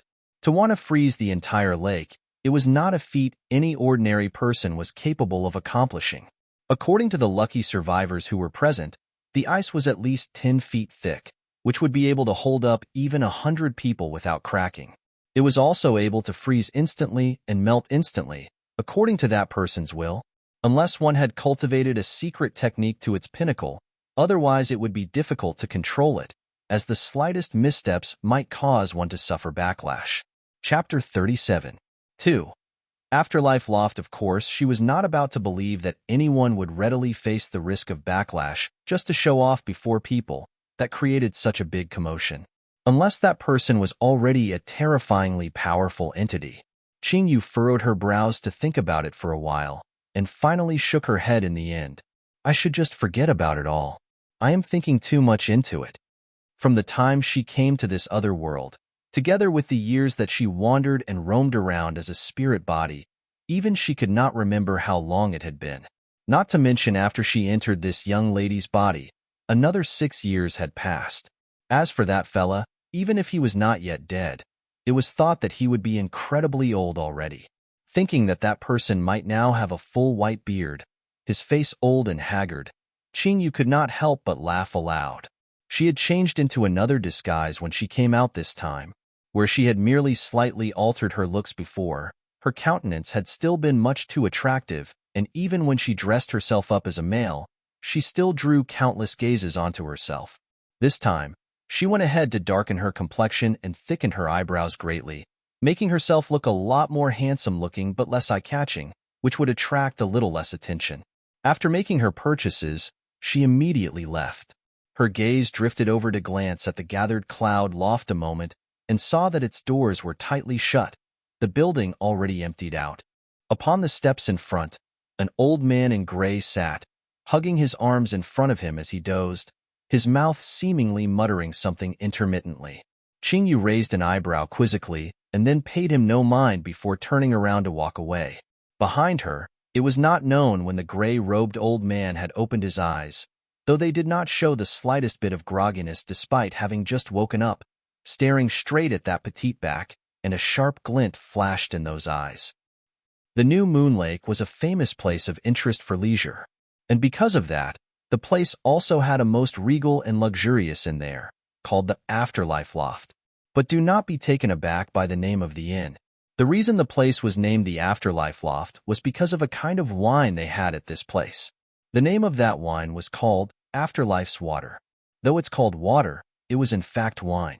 But it was not the same as regular wine, as it did not feel like it would pack the same kind of strong and dominating wallop in the beginning.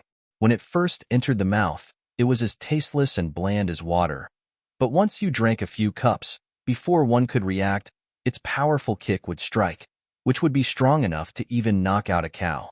Drinking the Afterlife's water would keep one drunk for 3 days and 3 nights, and when one awoke from it, one would feel like one had awoken to a new life, all the past suffering and worries completely and cleanly forgotten.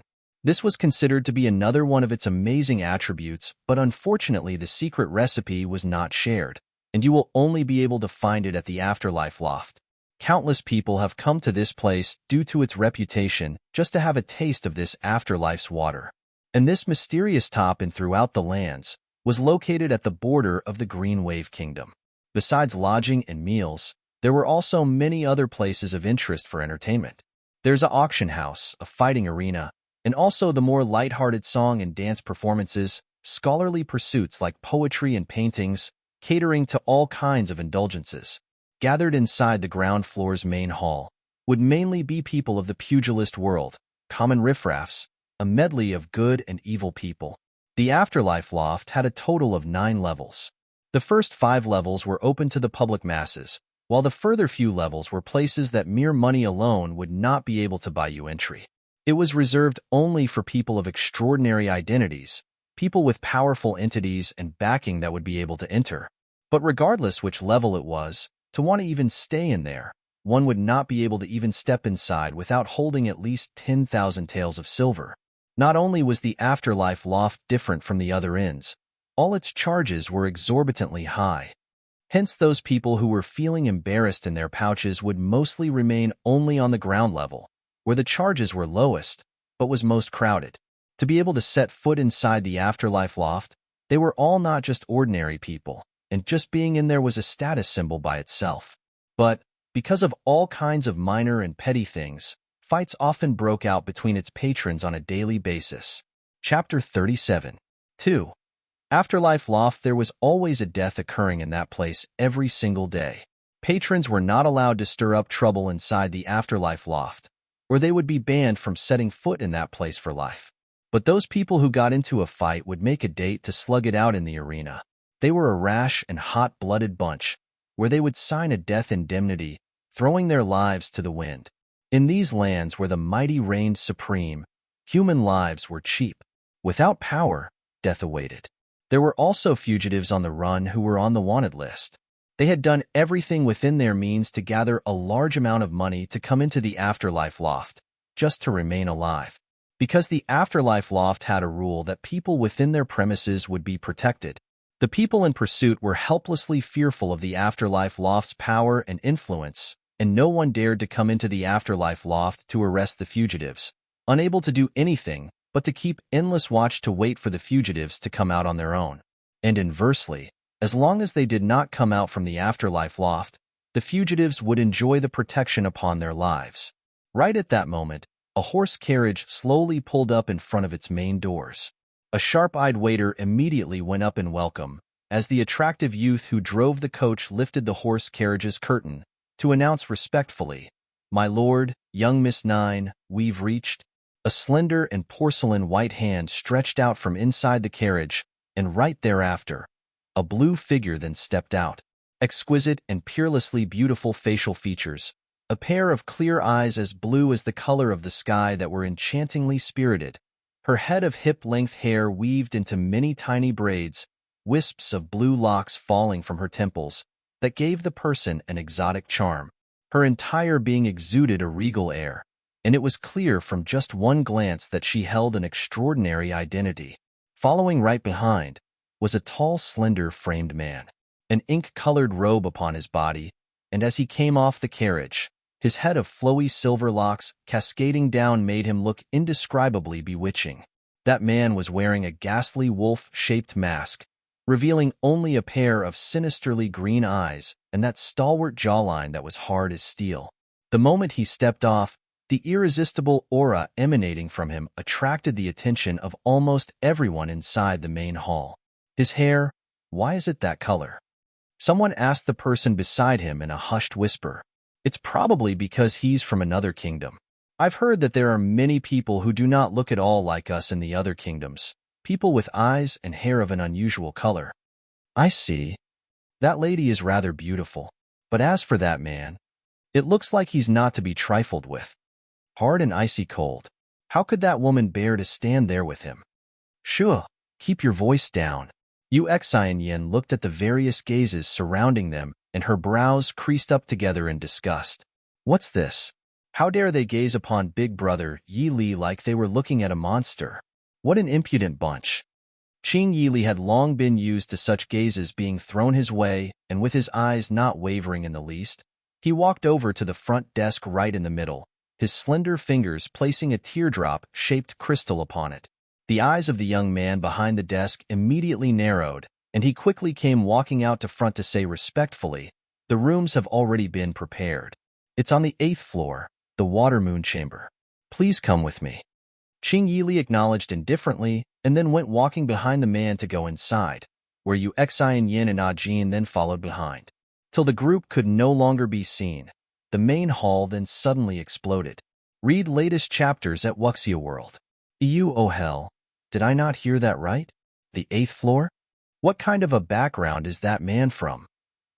Till now, the most distinguished guest they've had only stayed up till the 6th floor. But this man has gone straight up to the 8th floor. The hospitality and face being shown to him is greater than that extended to our Green Wave Kingdom's emperor himself. Judging from the air and demeanor of that man, he must be someone in a very high position. Hey, did any of you manage to get a glimpse of that crystal he pulled out earlier? I saw it. So what? Chapter 38. 1. This is the person in your heart? That isn't just any regular crystal stone. That is the full-grade ferocious beast, Hurricane Condor's core crystal. Gasp! Is that true? The Hurricane Condor is a full-grade ferocious beast. Many a number of powerful pugilists have given up their lives under its talons, and you say that was its core crystal? Why would I lie to you for? I specialize in collecting these beast-type crystal cores, and I immediately recognized it the moment I laid my eyes on it. That is just absolutely heaven-defying. Really wonder who he is. If not for the fact that looks so terrifying, I would have really liked to go up to him and make his acquaintance. To have a friend like that, it'll be a proud thing just telling people about it. You? Ha ha ha. Just forget it.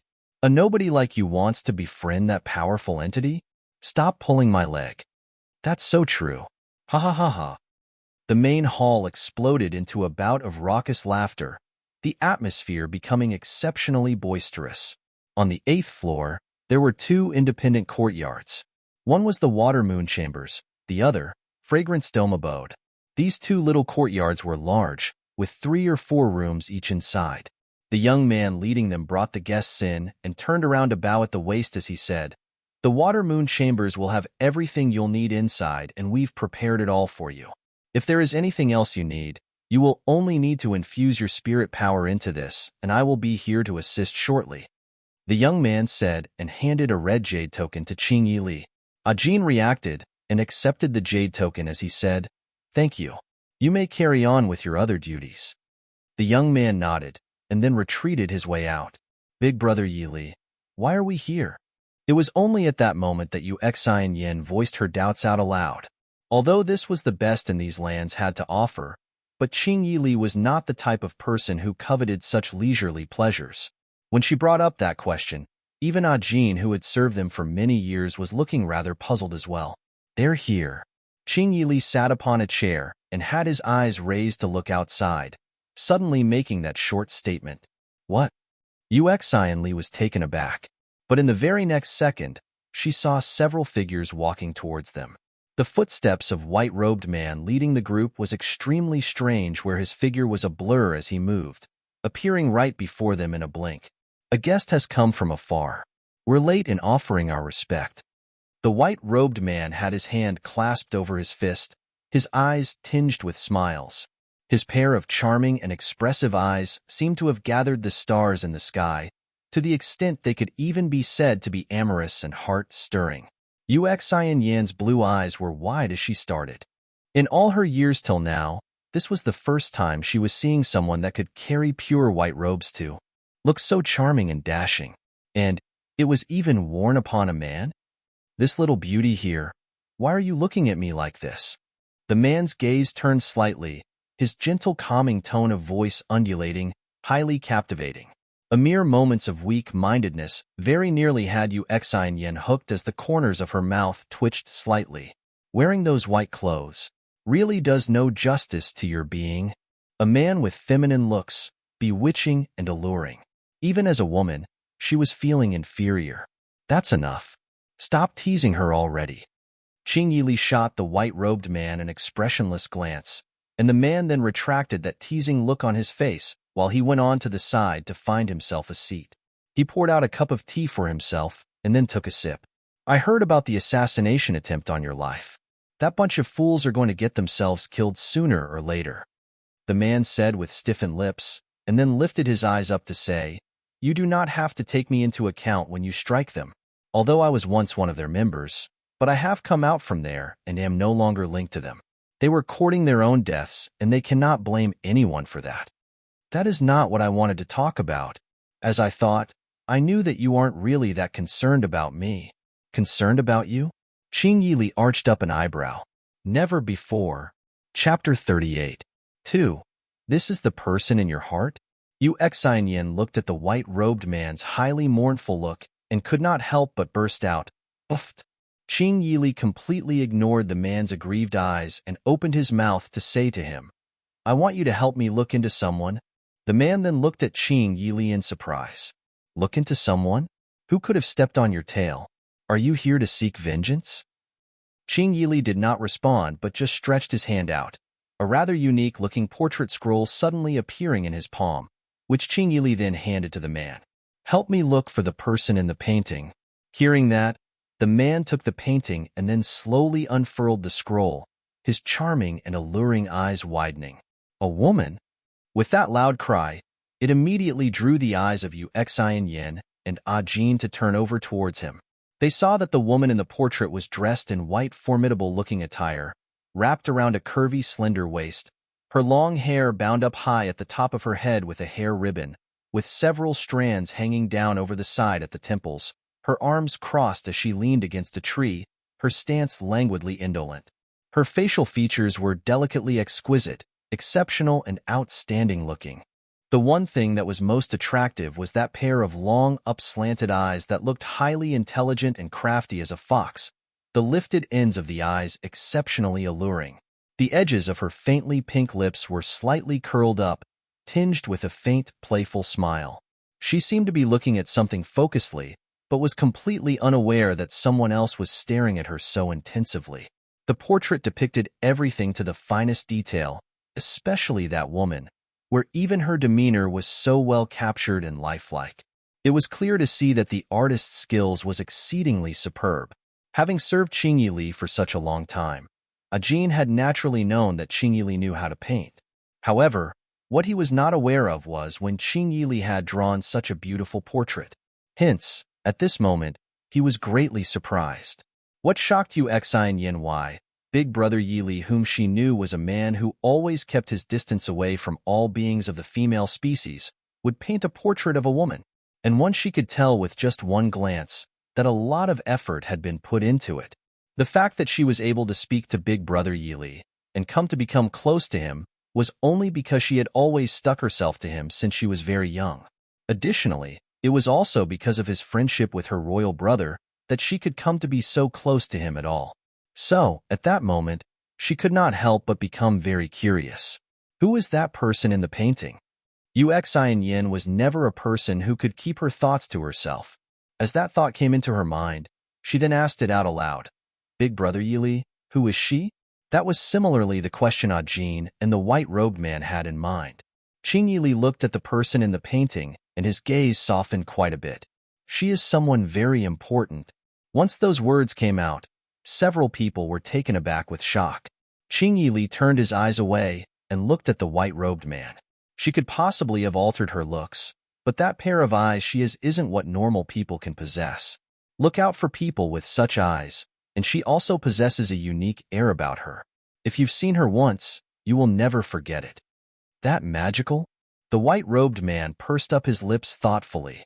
I've never seen you like this when you speak. Could she possibly be the lady in your heart? And she's really beautiful looking. Her eyes are even more alluring than mine. Fine. I won't say anything more. How petty. I was only taking a closer look. The white-robed man saw Qing Yili keeping the portrait, and he could not help but complain. I'll leave it to you. Qing Yili's voice was low and a little hoarse, his dark green eyes serious, and seemingly tinged with a hint of plea. The white-robed man was startled. It seemed to be the first time he was seeing this man show such a demeanor that was like a certain kind of emotion called vulnerability, and the white-robed man's thin lips curled up slightly. All right, I did not say I wouldn't help you. We've been friends for so many years, and it's just to locate a person. Thanks. Qing Yili nodded. Chapter 38. 3. This is the person in your heart? All right then. You all must be tired traveling all the way here, and I should not disturb you any longer. Get some good rest. The white-robed man said with a smile, and then stood up. With the same strange skill he showed when he appeared earlier, the 10 steps distance to the door seemed to only require a single step from him to traverse, before he disappeared in a blink, together with all the others with him. That person is so powerful, Ajin said in awe. Big Brother Yili, was that a friend of yours? Xian Yin just remembered that he had immediately mentioned about the assassination attempt the moment he came in. How is he related to those assassins? Qing Yili looked at her a moment and then slowly said, he is the godson of the Carefree Valley's Valley Chief, but he distanced himself from the place when he left a few years ago. This afterlife loft is opened by him. Xian Yin blinked her eyes in amazement. Wow, that's amazing. He is the owner of the place?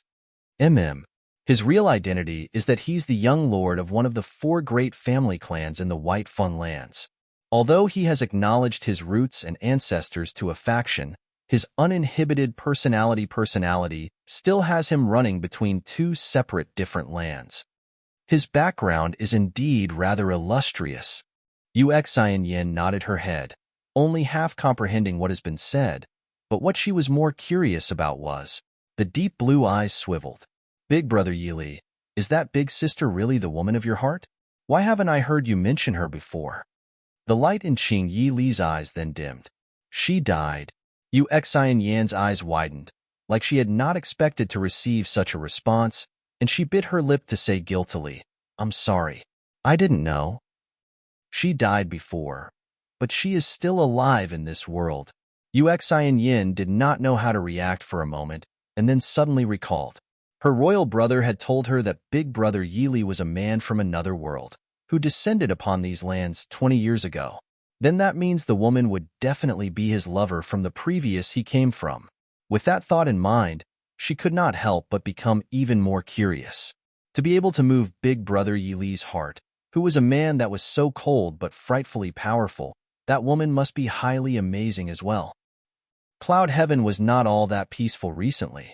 Throughout the ages, regardless whether it was in the high-level or the low-level lands, bloodshed, slaughter, and the seizure of territories was law that remained unchanged.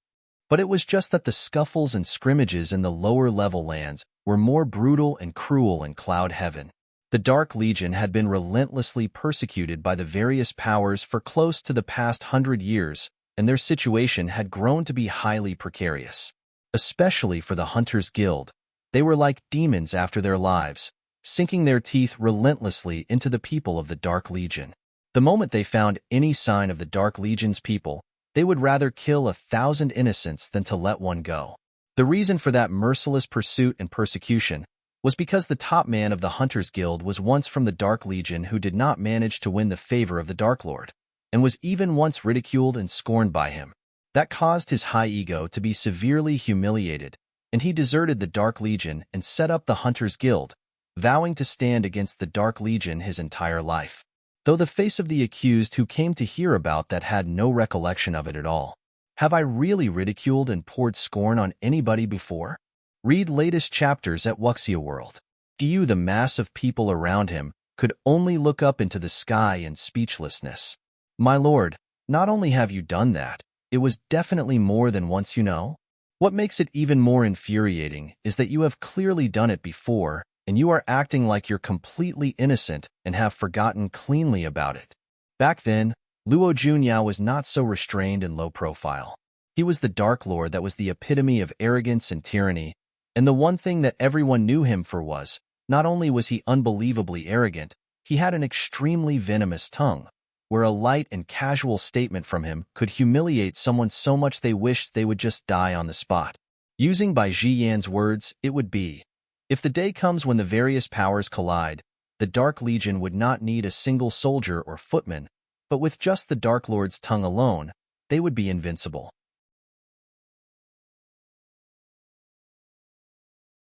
Chapter 39. 1. A valiant woman ever since he was poisoned. It had been many years since Lu Junyao had come back to these lands, causing many people to think that the Lord of the Dark Legion had fallen into decline. However, the moment he returned, he came back so explosively it rocked the entire Cloud Heaven. The disciples of the Dark Legion that had scattered and dispersed to various corners of Cloud Heaven had immediately felt the summon in their souls the moment their king returned, with every single one of them surging in a beeline towards the call. It was a magnificent and grand sight, having barely scraped and cowered through, and living out such a miserable existence. Their patience was finally being rewarded. Their peerlessly powerful king had come back, and no one would dare bully them again. Any members of the Hunters Guild they encountered along the way were all cut down and slaughtered without exception. It was as if the people of the Dark Legion had suddenly been boosted by having taken some kind of divine elixir. Their cultivation increased more than a little, that had the members of the Hunters Guild frightened into fleeing from them. Several of the Hunters Guild's established bases were quickly overrun, where their members crawled and scraped their way out from their lairs and escape. Damn it! Those people from the Dark Legion have absolutely gone berserk. With all the earth-shattering changes happening everywhere outside, the Dark Legion's main headquarters was unbelievably peaceful. Besides the unrestrainable excitement all the dark-robed men were feeling, everything else could be considered to be rather harmonious. Darn it! Why hasn't it woken up? Meiji's enchanting face did not show her usual teasing smile, but had an expression of pain and rage.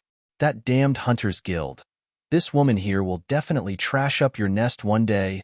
A tall man was lying on the bed, his face outstandingly good-looking, but his eyes were tightly shut, his lips a pale white, looking rather lifeless. Having never seen him looking so weak and frail, Meiji was so filled with rage she was about to turn around and leave. Hey, where are you going? Bai Zhiyan was quick enough to stop her. Haven't I already told you? His body is rather unique, and his recovery will be a little slow. Moreover, his immunity against poison is rather weak, and he was given so many kinds of strange and unknown poisons. That damned stinking coward. Meiji smashed a fist into the wall, leaving a deep hole in it. Bai Zhiyan gulped, shocked by the sudden ferocious action of Meiji. When will this violent woman learn to be a little more gentle? What a waste of such a great-looking woman on the outside. The stinking coward she was referring to was the boss of the Hunters Guild himself, Zhuge. That man was also highly skilled in the art of healing, but he was more adept in poison. He had not been favored in the Dark Legion before because he was a man eager to claim credit, selfish and mercenary, and had a venomous heart. If someone were to offend him, he would inflict the most torturous poison upon that person, till that person would plead for death only to be denied, and suffer all kinds of heinous torment before he would die. Even men from within the Dark Legion had not been spared from his insidious plots. Hence, no one was willing to have any dealings with him, as they didn't know when the day would come that they would find themselves to have fallen under his strange and eccentric poisons, not even knowing what had killed them. He could even be completely absolved of all responsibility with the ice and fire yin-yang rub in Lu Junyao's body. There were definitely very deep-seated grievances between Zhuge Xiong and the people of the Dark Legion. But at present, Bai Jiyin patted Meiji reassuringly on her shoulder and said, "Rest assured, little monster has always been such a heaven-defying being. He will surely be fine this time." Meiji glared at him fiercely. "You quack healer. Don't make excuses for your lack in skill. Didn't the Lord also fall under that stinking coward's sneaky plot as well? And what is the result?" Bai Jiyin was a little embarrassed, and he went on to cough a few times awkwardly. "I am indeed, rather lacking in skill. But the Lord has now fully recovered, you know." And his voice trailed off. Bai Jiyin seemed to suddenly recall something, and he pulled out a small, exquisite-looking box from his sleeve. When he opened it, two beautiful and perfectly rounded pills, one green and the other red, sat within, sparkling with a clear and bright luster. Chapter 39. 2. A valiant woman, the red one is an antidote, and it can purge all regular poisons. Bai Jiyin picked up the red pill and sniffed it before he said, "But I don't know if this can be considered as a regular kind of poison." Thereafter, he stuffed the pill into the mouth of the person lying on the bed. The pill immediately melted in the mouth, making it easy for it to be absorbed. Meiji had not even had the chance to ask him what he had fed little monster when she saw the deathly pale pallor on the man's face suddenly turn a little rosy. Her eyes grew wide as she stared. Could this be the moment of terminal lucidity, a prelude to his impending death? "Bai Jiyin, what have you fed little monster with? You scoundrel, are you trying to kill him?" Meiji grabbed Bai Jiyin's shirt collar in her hand and was going to fight him to the death. Her eyes turned hellishly red. All in all, her mind was filled only with thoughts of the worst things that could have happened. "Why are you making such a racket?" A soft voice floated over lightly, immediately breaking up the two people who had been about to get into a fight. Bai Jiyan's face was utterly flabbergasted. It has taken effect so quickly? Zhuge Xiong's skill with poisons was something even he was helpless against, and it had only taken just one antidote pill from that young lady to dispel it? Can it be any more humiliating than this? On the other hand, Meiji's face was one of pure delight as she looked at the man on the bed. Wearing a suit of snowy white underclothes, his demeanor slovenly, a pair of crystal-clear eyes sparkling like flawless rubies, which were exceptionally beautiful and mesmerizing. Because of those two incredibly mesmerizing blood-red orbs, an added alluring charm was added to his already handsome-looking countenance. "You little rascal, you nearly scared this old woman to death," Meiji said, sobbing with joy, pouncing forward to go hug him so tightly she seemed like she wanted to mesh him into her bones. The man's brows knitted up, seemingly feeling very uncomfortable from her strong hug. He started to struggle and then called out, "Crazy woman, let go of me." "Ugh." The pair of red ruby eyes suddenly widened up with shock and also looked a little lost. That beautiful and enchanting face was so close to him, and there was something soft that was pressed against his rather dry lips. "Meiji, you..." In that instant that he opened his mouth, the woman's nimble little tongue had already invaded inside, brutally overwhelming him. The man was so overtaken with fright that he could not move, his eyes looking like those of a startled little deer, letting the woman continue to kiss him maniacally, where a tinge of pinkdom rose up upon that handsome-looking face. Bai Jiyan's face was utterly dumbstruck. Isn't he a third person standing right there? Is it really all that appropriate for them to be committing such atrocities right before his face? He glared fiercely at the two of them, and then stormed out of the room indignantly. Bully him just because he does not have a woman, will they? Utterly despicable. The entire Dark Region's main palace was a uniform cold, grave, and overwhelming black, majestic and boundless, and exuding an absorbing oppressive aura. The two ferocious beasts' statues just outside the doors with their sharp fangs and extended claws almost seemed alive, holding strong guard for the Dark Legion that had stood tall and strong for 100 years. It was said to be beasts that had accompanied a revered god of the ancients throughout his life, and when that revered god fell, these two ferocious beasts had left together with their owner. But though their bodies had suffered demise and their souls dispersed, their powerful oppressive aura still remained in existence. This was also the reason when the people of the Dark Region were relentlessly pursued and persecuted by the other powers. No one dared to come into the Dark Region itself to touch its people inside at all. At that moment, seated upon the elevated main seat, was a man wearing an ornate and regal suit, a purple brocade robe. His long, slender arm propped up his chin, his eyes seemingly closed in rest. "My lord, the Bright Moon Divine Temple sent someone here to deliver an invitation, saying that they would be holding a celebration to congratulate my lord's return to Cloud Heaven. Will my lord want to accept the invitation?" A man came walking in from outside the palace and fell to one knee, his hand holding up a light purple invitation card high above his head. The man's long lashes flicked slightly, and his eyes then opened slightly, his highly mysterious and regal violet eyes causing people's heart to palpitate with just one look at them. Chapter 39. 3. A valiant woman among the people of the Dark Region, besides Little Monster who was born with his flaming red blood eyes, few were able to escape from being bewitched by meeting Lu Junyao's devilish violet eyes. And the black-robed man down below had unintentionally just taken a cursory glance when he immediately felt his blood within surging with an immense pressure. It frightened him so much that he quickly averted his gaze away. The man up on the high seat glanced briefly at the invitation. Unsolicited goodwill. Rejected. "Yes, my lord," the black-robed man answered respectfully, and then turned around to go out, to bump face-to-face right into Bai Jiyin, who was just coming in through the door.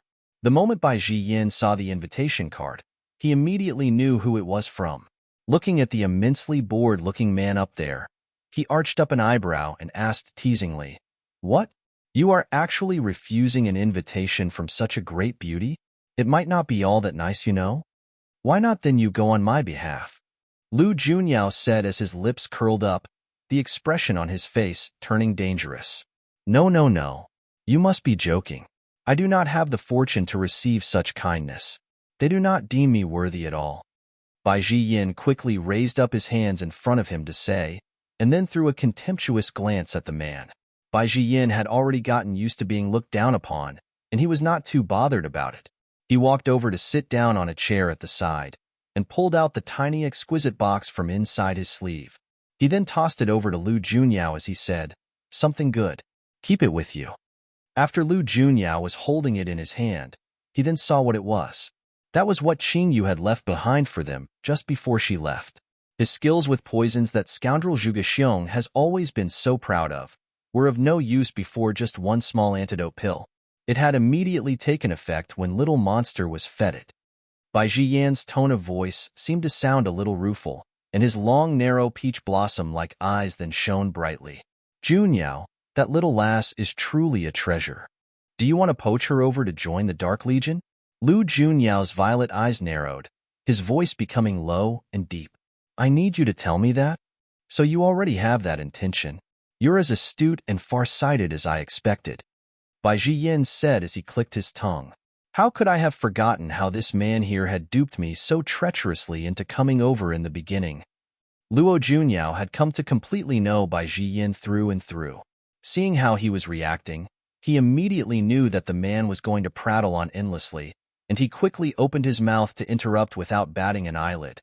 "Have you gone back to the Divine Healer's sect to take a look yet?" Bai Jiyin's eyes flared wide. "Are you kidding?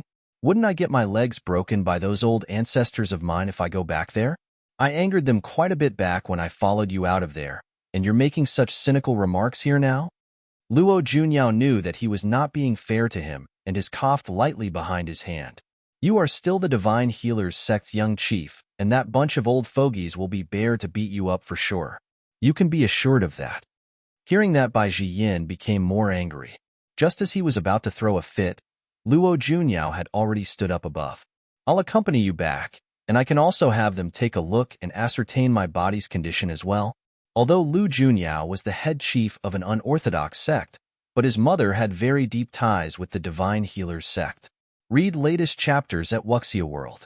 EU hints before he founded the Dark Region, he was on extremely close terms with the Divine Healers sect. The Bai family's old ancestors had liked him very much, and when he had been inflicted with the voodoo poison, the old ancestors of the Bai family had expended great efforts on him. But when he later became the lord of the Dark Region, even the Divine Healers sect, who had always saved people from death and cared for the world, were not able to accept that and had broken off their ties with him. But in the end, he managed to dupe the Divine Healers sect's young chief out of the place, which made all their people secretly curse and swear at him hundreds and thousands of times. Upon hearing that he wanted to go to the Divine Healers sect, Bai Jiyin was stunned. Ever since he came to reign over the Dark Region, the old men had not allowed for them to meet. Luo Junyao had not set foot into the territories of the Divine Healers sect for almost 100 years, and he must have decided to go there this time to allow him to return to his home soil.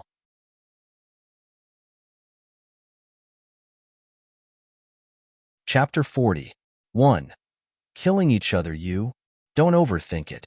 I am just going to seek an understanding about it from Old Man Bai, to see what the ice and fiery Yang grub and the emotion-devouring curse is really all about. Lu Junyao's eyes narrowed, his violet eyes showing its familiar terrifying tempest. In hindsight, where vision was perfect, Bai Jiyin then realized. How could he have forgotten that this fellow was one who avenged the slightest grievance inflicted upon him? If the culprit behind it was discovered by him, he wouldn't even dare imagine the kind of fate that person would come to meet. Meanwhile, in the Bright Moon Divine Temple in the south, within an enormous and luxurious manor, a woman completely wrapped up in an all-black robe laid upon a bed, her exposed lower jaw deathly white and pale, which looked rather insidious. The wide loose sleeves fluttered noisily under the wind blowing in from outside the window.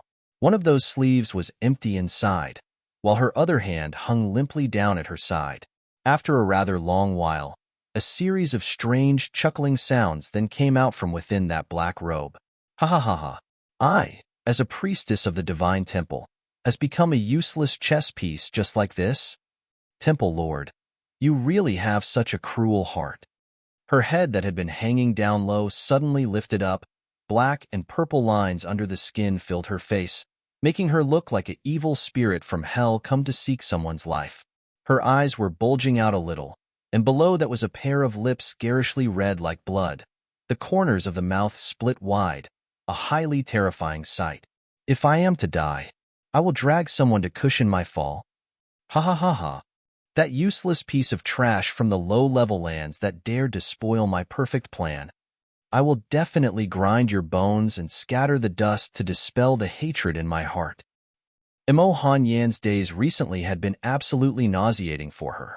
She had originally decided to come out of seclusion because of a change in Yin Su's attitude towards those two illegitimate bastards in the tranquil abode, which caused her heart great unease. But it might not have been so bad if she had not come out, as coming out here had driven her so mad she wished she could throttle that little slut to death. Yin Su had not only often gone there to inquire about their welfare, he had even shown great favor to that lass. It was said that not only had she become smarter, she had even gotten herself a hidden expert as a master.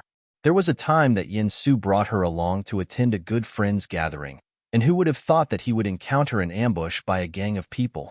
With Yin Su's well-known fame out there, though he was greatly respected, there would naturally also be people who hate him, with a good number of enemies as well. But he was highly skilled in martial arts himself, and he was naturally no fearful of such strife, open challenges or sneaky ambushes alike.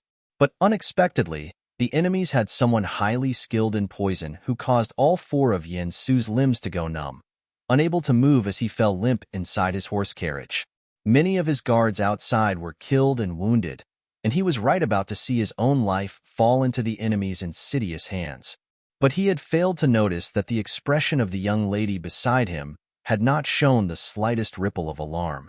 The horse carriage was broken apart, and the sight of the pale-faced and completely weakened Yen Su seated right next to the white-robed young lady with an indifferent expression on her face formed an extreme stark contrast against each other. The enemies had clearly not expected that there would be a second person inside, and looking at her, she looked to be completely fine, seemingly not affected by the poison at all. The gang of enemies were all visibly stunned.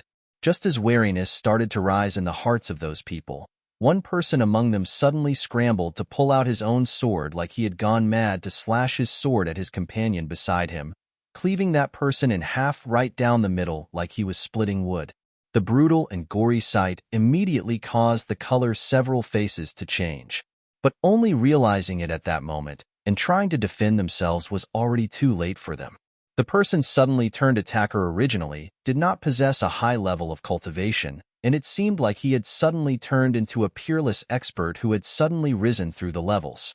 The group of people were completely defenseless, completely massacred, and they were all killed in various brutal and horrifying ways. Even a great general like Yen Su, who had slaughtered enemies in the tens of thousands upon the battlefield, suddenly felt his stomach churn, nauseated by the sight. That person killed all his companions, and then raised his blade to slit himself across the throat. Chapter 42. Killing each other. Yen Su was still in a state of shock and was not able to react until the gentle voice of the young lady beside him rose up. "Father, are you able to move already?" That was when he then came to discover that he was able to move his body, and the numbness that took away all his strength had disappeared without a trace. The corners of the young lady's lips before his eyes were slightly lifted, her face peerlessly beautiful. The sight before them was clearly one that would send a chill through the hearts of the most stalwart of men, where mutilated corpses lay strewn over the wilderness. But the young girl's face was looking just like normal, clearly not affected at all, as if she was not seeing any of this. "Qingyu, aren't you frightened?" Yin Yu looked at her, the expression on his face looking rather complicated. "Frightened? Why?" "Just now, you were nearly killed by this group of people. But the fact is, I killed them all in the end, isn't it?" Qingyu curled up the ends of her mouth, smiling warmly. That was when Yen Su then came to believe what she had said before. She had a very powerful master who guided her in her cultivation and imparted to her knowledge in medicine, giving her the ability to protect herself and her younger brother. Yen Su might have believed that she really had a powerful master, but as for things said about how strong she had become, he had not believed a word of it. Besides little Ning, who was gifted and highly intelligent, there were not many women in the Green Wave Kingdom who could be considered to be strong, in fact few and far between. And even little Nian was now already 16 years old. But for this young little girl here, not even yet 14. If this was really true, that would be really too terrifying. Yen Su stared at the person before him and immediately grew flustered in the next instant. Looked so much alike to that person, her face completely alike.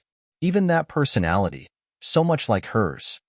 "Today, I saved Father, so Father might come to believe my words now. I wonder if I can make a request? Tell it to me. I hope from here henceforth, in the eternal Peace Duke's manor, nobody would be able to interfere with my life and that of little Bays, including the Duchess." Qingyu's devilishly mesmerizing phoenix-like eyes narrowed slightly. "Father is often not in the manor, and you would most probably not know my personality well. Although I have a rather good temper, but I detest having to deal with troublesome things. If anyone was to come find trouble with us, I will get very perplexed. When I get perplexed, I will naturally be in a bad mood. And when I'm in a bad mood, I will have to do something to vent out my frustration." How could Yen Su possibly not detect the true meaning behind her words? After the initial shock passed, he unexpectedly came to feel that this young girl had an adorably candid personality, and his demeanor then unconsciously grew a little doting and indulgent as he said with a slight smile, "As you wish." Towards Yin Ning Luo, he had especially favored and doted on her. She had shown great gifts from a very young age, and the faint mist sect leader absolutely adored her. Yin Ning Luo was mature and sensible, never causing him much worry. But as she stayed in the faint mist sect most of the time, the father and daughter relationship between the two of them were not that deep. And right before his eyes, another young little daughter of his whose looks were something people would not be able to take their eyes off had suddenly appeared. She was intelligent and obedient, but she was also full of bright ideas of her own and rather crafty, so easily likable. Yen Su's cold, hard heart then suddenly seemed to have been heavily struck, feeling like he wanted to treasure and care for her. To make up for the 10 over years lost before, Qingyu was astute enough and she had sensed the change that had come over Yen Su, although she knew that he was actually seeing another person through her, who most probably should be that short-lived mother of this body she was occupying. But, since he was thinking to make up for not having been a good father to her, she was not entirely not amenable to reason, as she was also able to isolate themselves from that detestable duchess as well, killing 2 birds with 1 stone. Yen Su was in no mood to attend the gathering anymore, and he just rehired another horse carriage to drive them back to the manor. Chapter 43. Killing each other, but upon returning back to the manor this time, something that everyone else would not be able to accept was bound to happen, as it was feared that the Duke's manor was about to undergo changes in its rule. When Yen Su came down from the horse carriage, he had then lovingly helped Qingyu down right after, and then made an announcement that whoever was to see the 6th young miss, they were all to being highly respectful to her, never to slight her in any way. No one was to step into the tranquil abode, as they wished henceforth, and Qingyu would be allowed to go in and out of the Duke's manor freely. That special treatment caused all the other women to feel all kinds of envy and jealousy, with all of them cursing at the young lass, thinking she was really not that simple a girl after all to be able to win His Highness high favor and love. Exactly the same kind of bewitching vixen like her mother was. Of course, no one had been as furious as Imohan Yen was. She had immediately gone straight to Yen Su's study, and looking at the man dealing with his official duties, she had taken a deep breath to push down the rage in her heart to say, "Your Highness." Yen Su did not even raise his head as he grunted in acknowledgement. "Why would you want to do this? Have you forgotten the promise you made to me back then?" Hanamo Yen had her fists tightly clenched up under her sleeves. "You clearly told me that you will not soften your heart towards that woman who betrayed you, and will never care whether her children lived or died." Yen Su's hand paused in its writing, his head finally raising up to look at her. As a man close to 40, though his face showed slight signs of weathering, that mature man's handsome charm had become more enchanting, and Imohan Yen could not help but become a little smitten as she stared. "I had indeed said those words." Yen Su stood up, looking down at the woman before him from his high vantage point, his gaze a little cold. "Is that why you went on to bribe the midwife when she was about to deliver, purposely tormenting her to suffer complications giving birth? Is that why when I was out on a military mission, you had the legs of a child who was just a few years old broken, causing him to become a cripple and condemned to be wheelchair-bound for life?" Imohan Yan's eyes grew wide as saucers, staring at the man's cold and icy expression in utter disbelief. How did he come to find that out? It's not possible. There was clearly no one who knew about that matter, as the midwife who handled the delivery had been eradicated, except for that child. But he was fed with drugs that had turned him into an idiot and would not be able to speak of it at all. Then, who could it be? For something not to be made known, it is unless the deed has not been committed. Yen Su snorted derisively. That gentle and kind Imohan Yen who was once so loving and enchanting from before. Where has she gone to? Your talents and great intelligence had all been used to devise such dirty tricks and insidious plotting? I think that I have not treated you shabbily. Back when I married you, it had naturally been because I loved you. You were generous and smart, understanding and kind. I admit it. My heart had indeed been moved by Qing Fei, but did you know this? She did not love me. Even when I made my heart's intentions clear to her, she still rejected me. Yen Su's countenance turned rather dark. I settled her in the manor only to protect her, as I owed her a debt of gratitude for having saved my life. But you have caused me to bear the crime of being a dishonorable person and brought disgrace to my name. This was the first time Yin Su had said such words to Imo Han Yin, which caused her to collapse to the ground. Her countenance turned deathly pale, unable to recover her senses for a long time.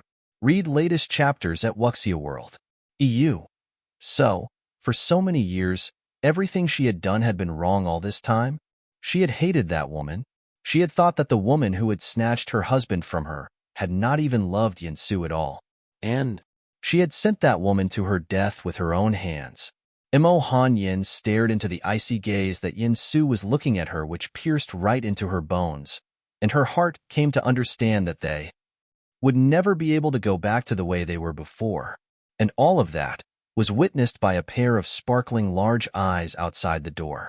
The eyes turned away and then disappeared.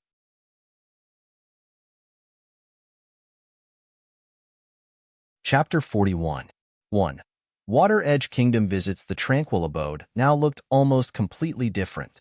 Besides the large swathes of herb beds in the yard having been tended to become more dazzlingly beautiful, the originally intricate weave of dried branches and vines had been completely cleaned up, giving the entire place a brand new look. In the little courtyard that had been exquisitely and tastefully cleaned up, a soft lounge had been placed.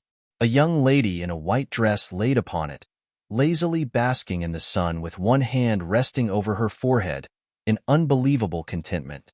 A white blur fleeted in at incredible speed from a certain direction in a flash, the blurry shadow so fast it was hard for the naked eye to even see, but was caught between two fingers by the young lady. Look at what this is. It was a beautiful snow toad, its entire body snowy white, a little creature the size of a baby's palm.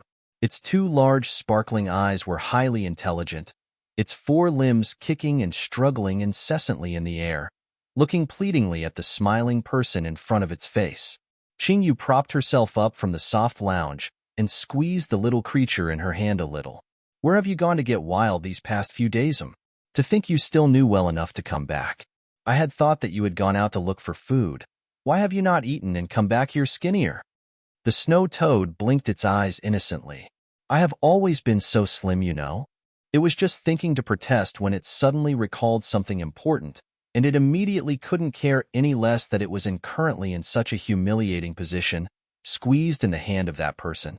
It then waved its short little limbs while opening and closing its mouth like it was trying to say something. To the eyes of any other person, the little creature would merely look like it was up to its tricks by trying to look adorably helpless. But Qingyu was able to understand what it was saying. The pair of alluring, up-slanted phoenix-like eyes then perked up with interest. Things were becoming more and more interesting. All right, seeing that you brought back useful information, I'll let you off. Qingyu curled up her lips, breaking into a highly gentle smile. She released her grip and the snow toad then fell onto its behind on the ground, caught completely off guard. It was just about to throw a fit when it heard that melodious voice drift over sinisterly. I heard that a snow toad's body contains all kinds of great precious effects. I wonder what they taste like, double-boiled? The little creature on the ground shivered, and then quickly turned over to pretend to play dead, not moving an inch. But in its heart, it was shedding tears. How harsh it is. Life is just so harsh ever since that big incident happened at the New Moon Lake that day. As the crown prince, Xin Yuanche had immediately gone back to the palace to report the matter, and he was almost certain that the Duke of Vast Seas and the 9th Princess Yu Xine Yin were already in the Green Wave Kingdom. But why had they delayed coming to the palace? That was a point that many people felt was rather unfathomable. The people were all guessing in their hearts whether they were carrying out some secret investigation, and after getting a clear picture, they would then declare war upon the Green Wave Kingdom. The Green Wave Emperor was seen to deeply troubled, his face melancholy and depressed. The words Duke of Vast Seas were like a cancer that made him feel hatred and terror, but could not afford to show him wary respect. Despite the fact that the people over on this side had thought up 1,000,001 possibilities to be the reason that the Duke of Vast Seas had brought forward his arrival unannounced without showing himself, the man in question himself had actually come 2 days earlier merely to handle some personal affairs. And on this trip here, he had only brought along 2 people with him, Yu Xine Yin and Ajin. As the other people from the Water Edge Kingdom had not even reached, so he had not yet gone to the imperial palace to seek an audience with the emperor. After all, with one as the duke and the other a princess of their kingdom, they could not possibly show up without an official delegation. The rest of the Water Edge's delegation would reach the Green Wave's imperial capital in about another 1.5 days, and that would be the best time for them to present themselves to the emperor in the palace. But for Qing Yili, who had stayed in the afterlife loft for the past 3 days, he had not received anything fruitful from it. Chapter 41. 2. Water Edge Kingdom visits. You couldn't find anything? The countenance beneath the mask darkened imperceptibly. Every little frown and every faint smile from the person in the painting was so moving, but unfortunately, it was after all still just a painting, where one was able to see, but not able to touch. Qing Yili sighed softly. Where are you, Highness? Jin's voice came in from outside the door. Just received news that the Water Edge's delegation led by General Wei will be reaching the imperial capital in another hour. All right. Qing Yili kept his thoughts away, and his tall and slender figure stood up from the chair, turning back into the high and mighty, stern-faced Duke of Vast Seas, one not prone to smiling or words. The people of the Water Edge Kingdom had come, and the atmosphere in the capital city was a little frenzied. For no other reason than the fact that the one person who had come was the god of slaughter, the Duke of Vast Seas, whose fame drove everyone throughout the lands to tremble in their boots. That was a person whom even the emperor himself had to be wary of. It was rumored that the Duke of Vast Seas looked vicious and ferocious, and that was why he always wore a mask before people. Otherwise, people who saw his real countenance would have their very lives completely frightened out of them. Adults had often used that to scare disobedient children, telling them if they continued to be naughty, they would send them to the Duke of Vast Seas, whereby the children would then not dare to be mischievous and be up to any more tricks. Hence, it could very well be imagined how big an effect this visit had on the people, when even young children have heard of his infamy. The Green Wave Emperor had specially arranged for the Crown Prince and the Duke of Eternal Peace to go forth and receive the people from the Water Edge Kingdom in a show of respect. The entire Water Edge Kingdom's grand delegation consisted of a good 100 people, all dressed in the same deep blue military uniform, with one lone man on a horse leading in front, his face stalwart and rugged, his figure toweringly burly while exuding an austere aura. The man was one of the Water Edge Kingdom's generals who was skilled in warfare and battle, a born warrior, and a highly trusted aide of the Duke of Vast Seas. Behind him were 2 beautiful and luxurious palanquins, each carried by 8 people treading with firm and steady steps. The one in front was light blue in color, which looked highly intricate and pretty. That must be that Water Edge Kingdom's 9th princess inside, where rumors about her claimed that she was almost as divine as a goddess. The palanquin before was silver, and it looked a lot more simple, but looked grand and unpretentious. The indistinct figure of a person could be seen faintly inside, and with the occasional breeze that blew past, the silver hair of that person stood out strikingly. People in the world all knew that the Water Edge Kingdom's Duke of Vast Seas was born with a head of extraordinary silver hair, and a pair of eyes that was a deep green like those of a wolf. Even though they were unable to get a clear look, that silver hair had already proven his identity. That evil demon. I get so angry my entire body hurts the moment I see him. Yu Xiaoning clenched her teeth together, her large limpid eyes brewing with rage. But after saying that, she then noticed that she was not getting any response. She turned her head around in puzzlement, to find Yin-Ning Luo, who was always as expressionless as a mountain of ice, staring with her cold, indifferent eyes, focused unwaveringly in a particular direction, or rather, a particular person. And the gaze of those eyes were actually showing a tinge of liking. Yu Xiaoning just could not believe her own eyes. This woman, who had only ever shown interest in cultivation, was actually capable of showing such an expression as if she had just seen her sweetheart. Yu Xiaoning took a deep breath and then asked cautiously, "Little Ning, I am talking to you here. Who are you looking at?" Yin-Ning Luo seemed to have only just heard Yu Xiaoning saying something, and she then turned her gaze back, her sparkling eyes looking a little joyful. She looked at Yu Xiaoning and then slowly revealed a smile. "I have finally seen him again, and I will never be left clueless on how to find him again." "What did you say?" Yu Xiaoning was a little shocked as her eyes flared wide. her heart seemingly having realized something, but just did not dare to believe it. Chapter 41. 3. Water Edge Kingdom visits the smile at the corners of Yenning Luo's lips, then deepened a little. You remember that I told you before that there was a person I liked? Yu Xiaoning blinked her eyes, struggling to recall. Digging down deep into her memories, she then finally found a faint impression. I seem to have come to like someone. Yenning Luo had only been 7 or 8 years old then. Her young and puerile voice had said to the similarly young and tiny Yu Xiaoning then that she had found someone she liked. And that liking had blossomed, slowly growing deeper, to become love. To think that such a small little girl had already known how to like a person, and that liking had gone on for 8 whole years. Yu Xiaoning was a little startled. Little Ning, you've got to be kidding. Tell me, who is this person that you have come to like? Yenning Luo's gaze grew gentle. He told me his name is Qing Yili. A long time ago, I only knew his name, but I was not aware that he is actually the Duke of Vast Seas. The name of the Duke of Vast Seas was indeed Qing Yili, but no more than a handful of people dared to call him by his name, and as time passed, the people had almost forgotten what his name was, but only knew him to be the Duke of Vast Seas. That god of slaughter had even told her his name. Could he possibly be interested in little Ning as well? Yu Xiaoning was in shock as her thoughts raced. That man was just too terrifying. And little Ning is actually in love with him? Although he is very powerful indeed, and you wouldn't be able to find more than a few who would be able to stand up against him.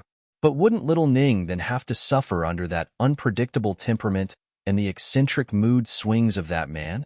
Just thinking about it, and Yu Xiaoning could not help but worry for her good friend. But the most crucial point was, little Ning, have you forgotten that you have a marriage engagement with the Crown Prince? By doing this, aren't you making him a cuckold now? But she did not dare speak those last few words aloud. He doesn't like me anyway, so does it even matter? Yenning Luo smiled indifferently. Wait till he has someone he likes. We will then go to His Majesty to annul the marriage engagement. Yu Xiaoning knitted up her brows. His Majesty will definitely not agree to it. Little Ning, don't forget. The Duke of Vast Seas is an enemy of the Green Wave Kingdom. So what? At most, I will just give up being a princess and go to the water edge with him. Yenning Luo had said those words very lightly, but it had clunked heavily in Yu Xiaoning's heart. It seems like she was really very much in love with that Duke of Vast Seas fella, but with just one look, it was clear that that man was not easy to get along with. Can't help but wonder what kind of bewitching brew that man had given Yenning Luo. No matter what she said at that moment, Yenning Luo would not listen. Yu Xiaoning then just clamped her mouth shut. Soon, the Water Edge Kingdom's delegation were assigned their lodgings. It was a unique structure, grand and magnificent, a non-permanent palace situated on the west side of the Imperial Palace. It was said the place was constructed only 1 year ago, used specifically only to receive delegations from other kingdoms, and the Water Edge Kingdom's emissaries were the first people to stay in that annex. Read latest chapters at Wuxia World. As they had come a far and long distance and were all travel-worn. The Green Wave Kingdom then allowed the delegation some time to rest and organize themselves by setting the welcome banquet to start later after nightfall. The Water Edge Kingdom had said that they were sending the 9th princess here for matchmaking, but it was in fact just provocation. It must be known that in the Green Wave Kingdom's imperial family, besides the Crown Prince Xinyuan Che and the denounced 6th Prince Xinyuan Qi, they did not have any other princes they could bring out that was considered worthy of this 9th princess. Unfortunately, among those two, one already had a crown prince consort already decided upon, and they couldn't possibly ask a highborn princess of another kingdom to be a concubine, could they? As for the other 6th prince, although denounced, he was still a direct disciple in the inner circle of the Limitless Sect's sect leader, which was one of the 3 great sects, and his maternal clan was the Constellation Land's top family clan of medical cultivators, his identity rather extraordinary. But the most crucial point was that his relationship with the current reigning emperor was on rather bad terms, and it was impossible for them to reconcile.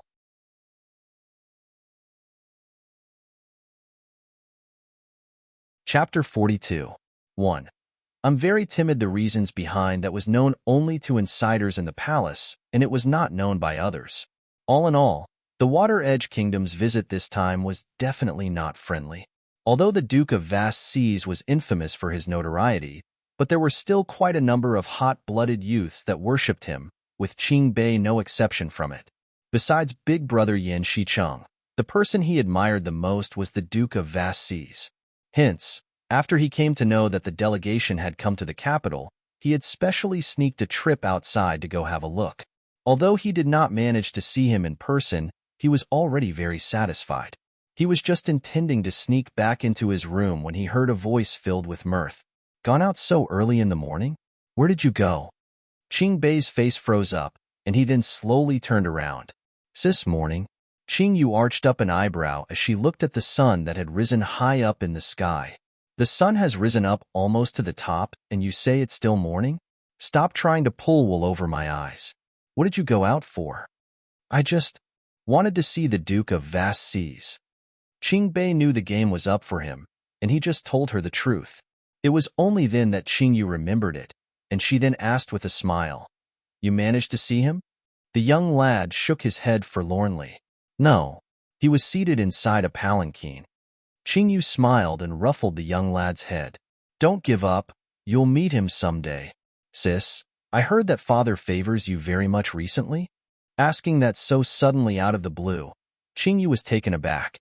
She then raised up an eyebrow. "What, you're jealous?" "Why would I?" Qing Bei could not help but smile and shake his head.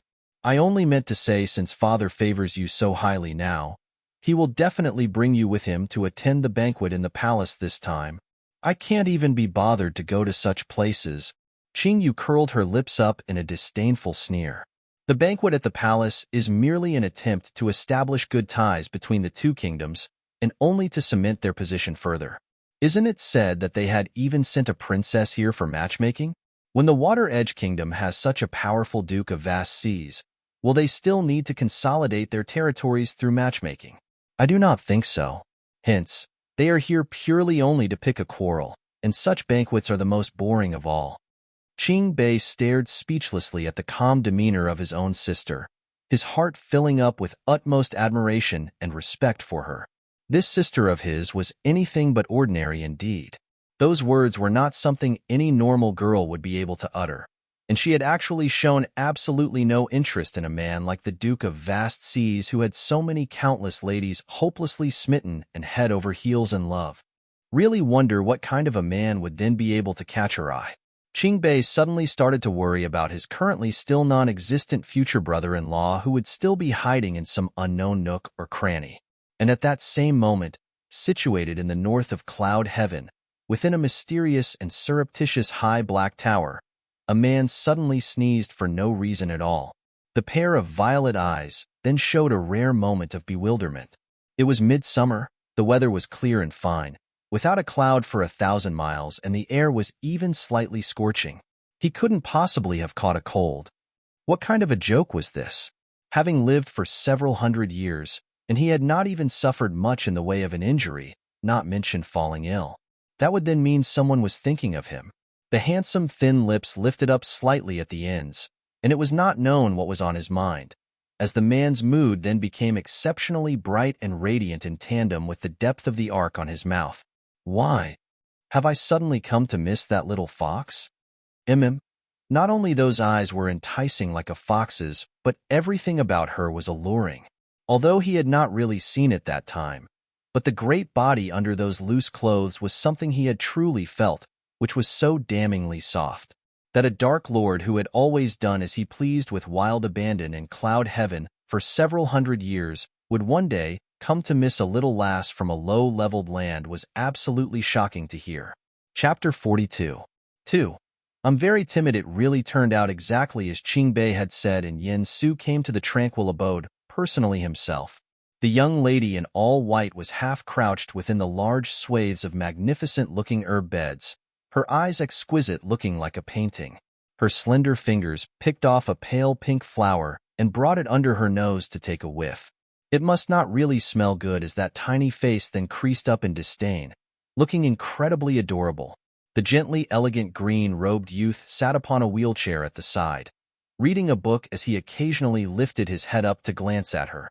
The similar-looking countenances of those two were both incomparably exquisite and eye-catching, and in this not-too-large little courtyard, it made for a blissful and warm sight, beautiful as a painting. Yin Su's heart suddenly softened exceptionally, and he couldn't bear to disturb the peaceful scene, where he just stood there quietly to gaze at them. How?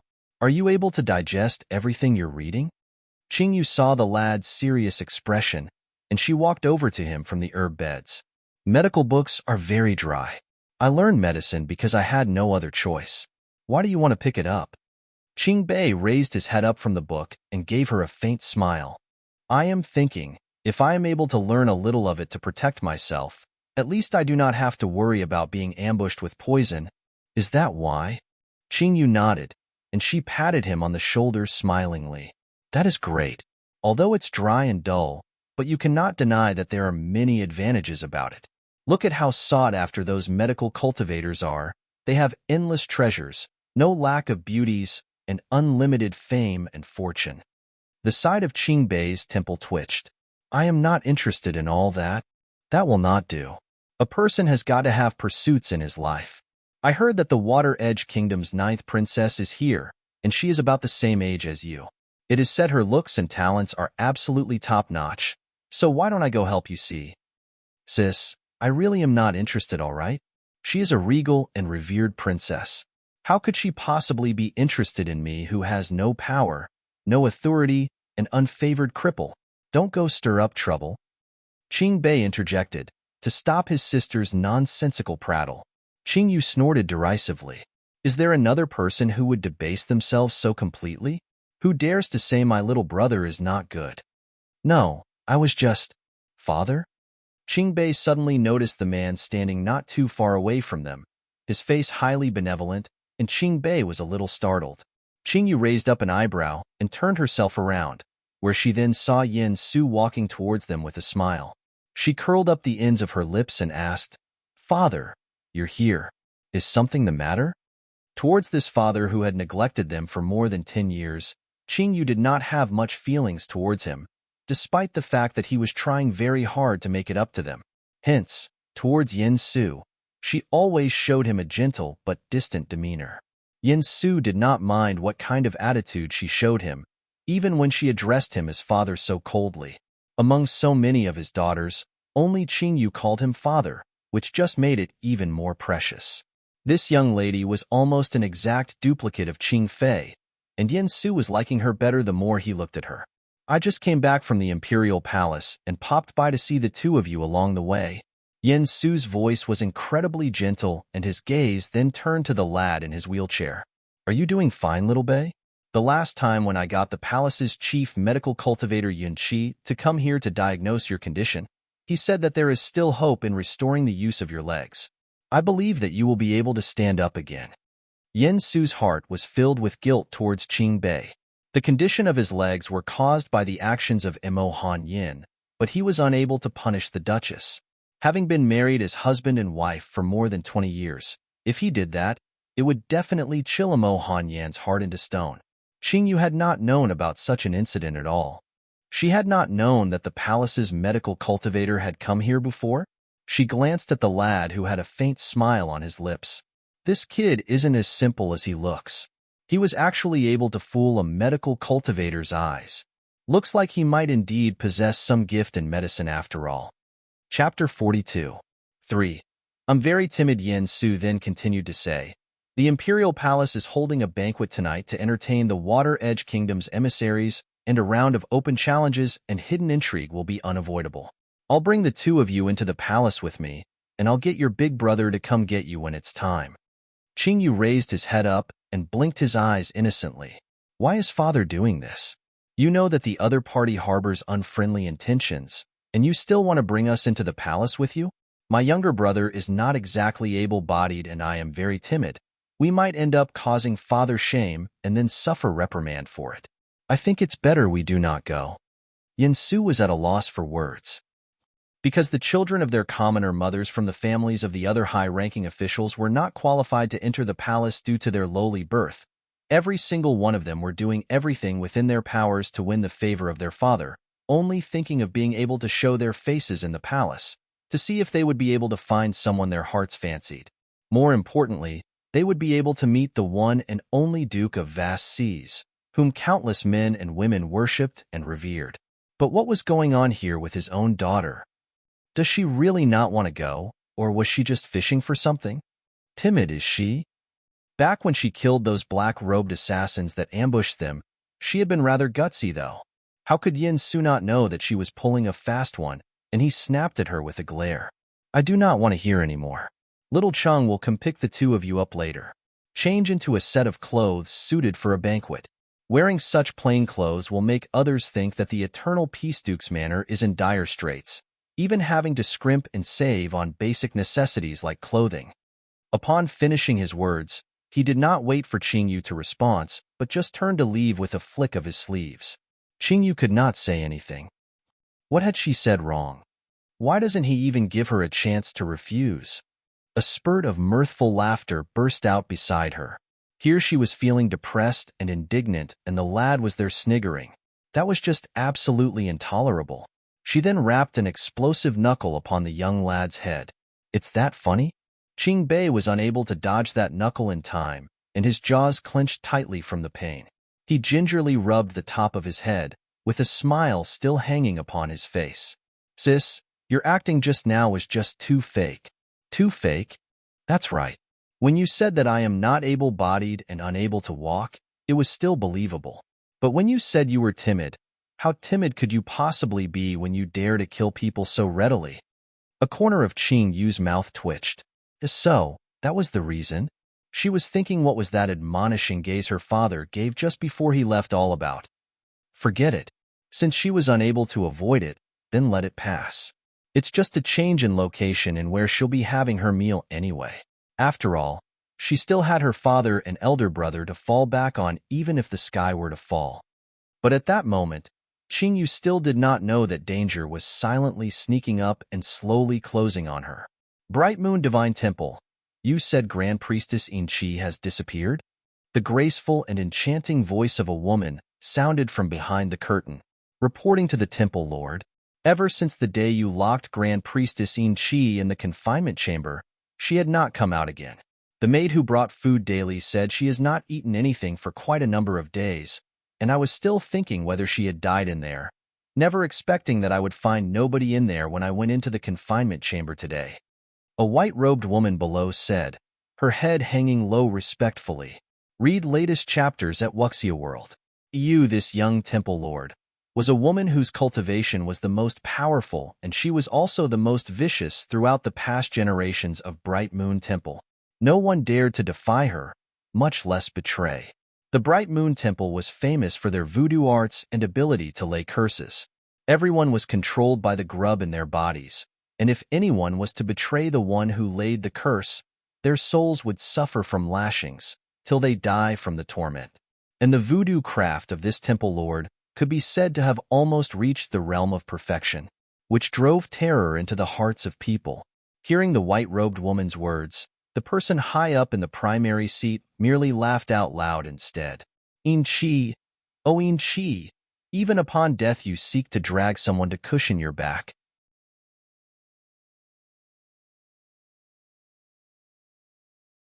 Chapter 43. 1. Imperial Banquet Night fell, and the Green Wave Kingdom's imperial capital was littered with lanterns that lit up the entire city that bustled with activity. It was because in another few days, it would be the Green Wave Kingdom's All Saints' Day that was celebrated once every 3 years, where even the city's merchants were frantically gearing up in preparation for the celebration. The reason why the Green Wave Kingdom had such a festival stemmed back to a day 16 years ago, when the Eternal Peace Duke Manor's Princess Ningfeng was born. Just overnight, all the flowers in the city had bloomed, the birds rose in song. It was also in that year that the Emperor of the Green Wave Kingdom formally ascended to the throne. Having just assumed the highest seat in the lands, and auspicious signs manifested one after another, with glad tidings flowing in endlessly. Hence, the Emperor liked Yan Ning Luo very much, and he immediately decreed that she would be engaged to his eldest son in marriage after Yan Ning Luo was born. Xin Yuanche was just a child about 4 or 5 years old at that time, and he suddenly found himself bound down by a girl he had never even met before. Because of that, he did not have the slightest sliver of liking towards Yin Ning Luo despite the fact that she was a prodigious woman who possessed both beauty and power. Affinity and fate were indeed things that worked in such mysterious ways. Example in case, with the arrival of the Water Edge Kingdom's delegation, the engaged couple Xinyuan Che and Yin Ning Luo would most naturally have to be pushed together, where even her entrance into the palace had needed Xinyuan Che to personally make a trip to the Eternal Peace Duke's manor to escort Yin Ning Luo inside. It was a rare occasion that Qing Bei got a chance to change into a more formal royal blue brocade robe, his black hair bound up with a jade headpiece. The youth's gentle air and graceful, handsome countenance when paired together with that whole outfit undoubtedly gave out an elegant flair of high nobility, and if he were to walk out, he would surely have thousands and thousands of young ladies mesmerized by his handsome looks. But when he opened the door of his room and saw Qing Yu wearing a white dress that could not be any more plain and simple, he was highly taken aback for a moment before he said, "Sis, aren't you going to change?" The young lady over there was still lounging upon the lounge chair and bullying the poor little snow toad, her finger poking at its soft underbelly. "I had not wanted to attend a boring banquet like that in the first place, so why would I need to dress myself up for it? I am not going there to steal the limelight, you know."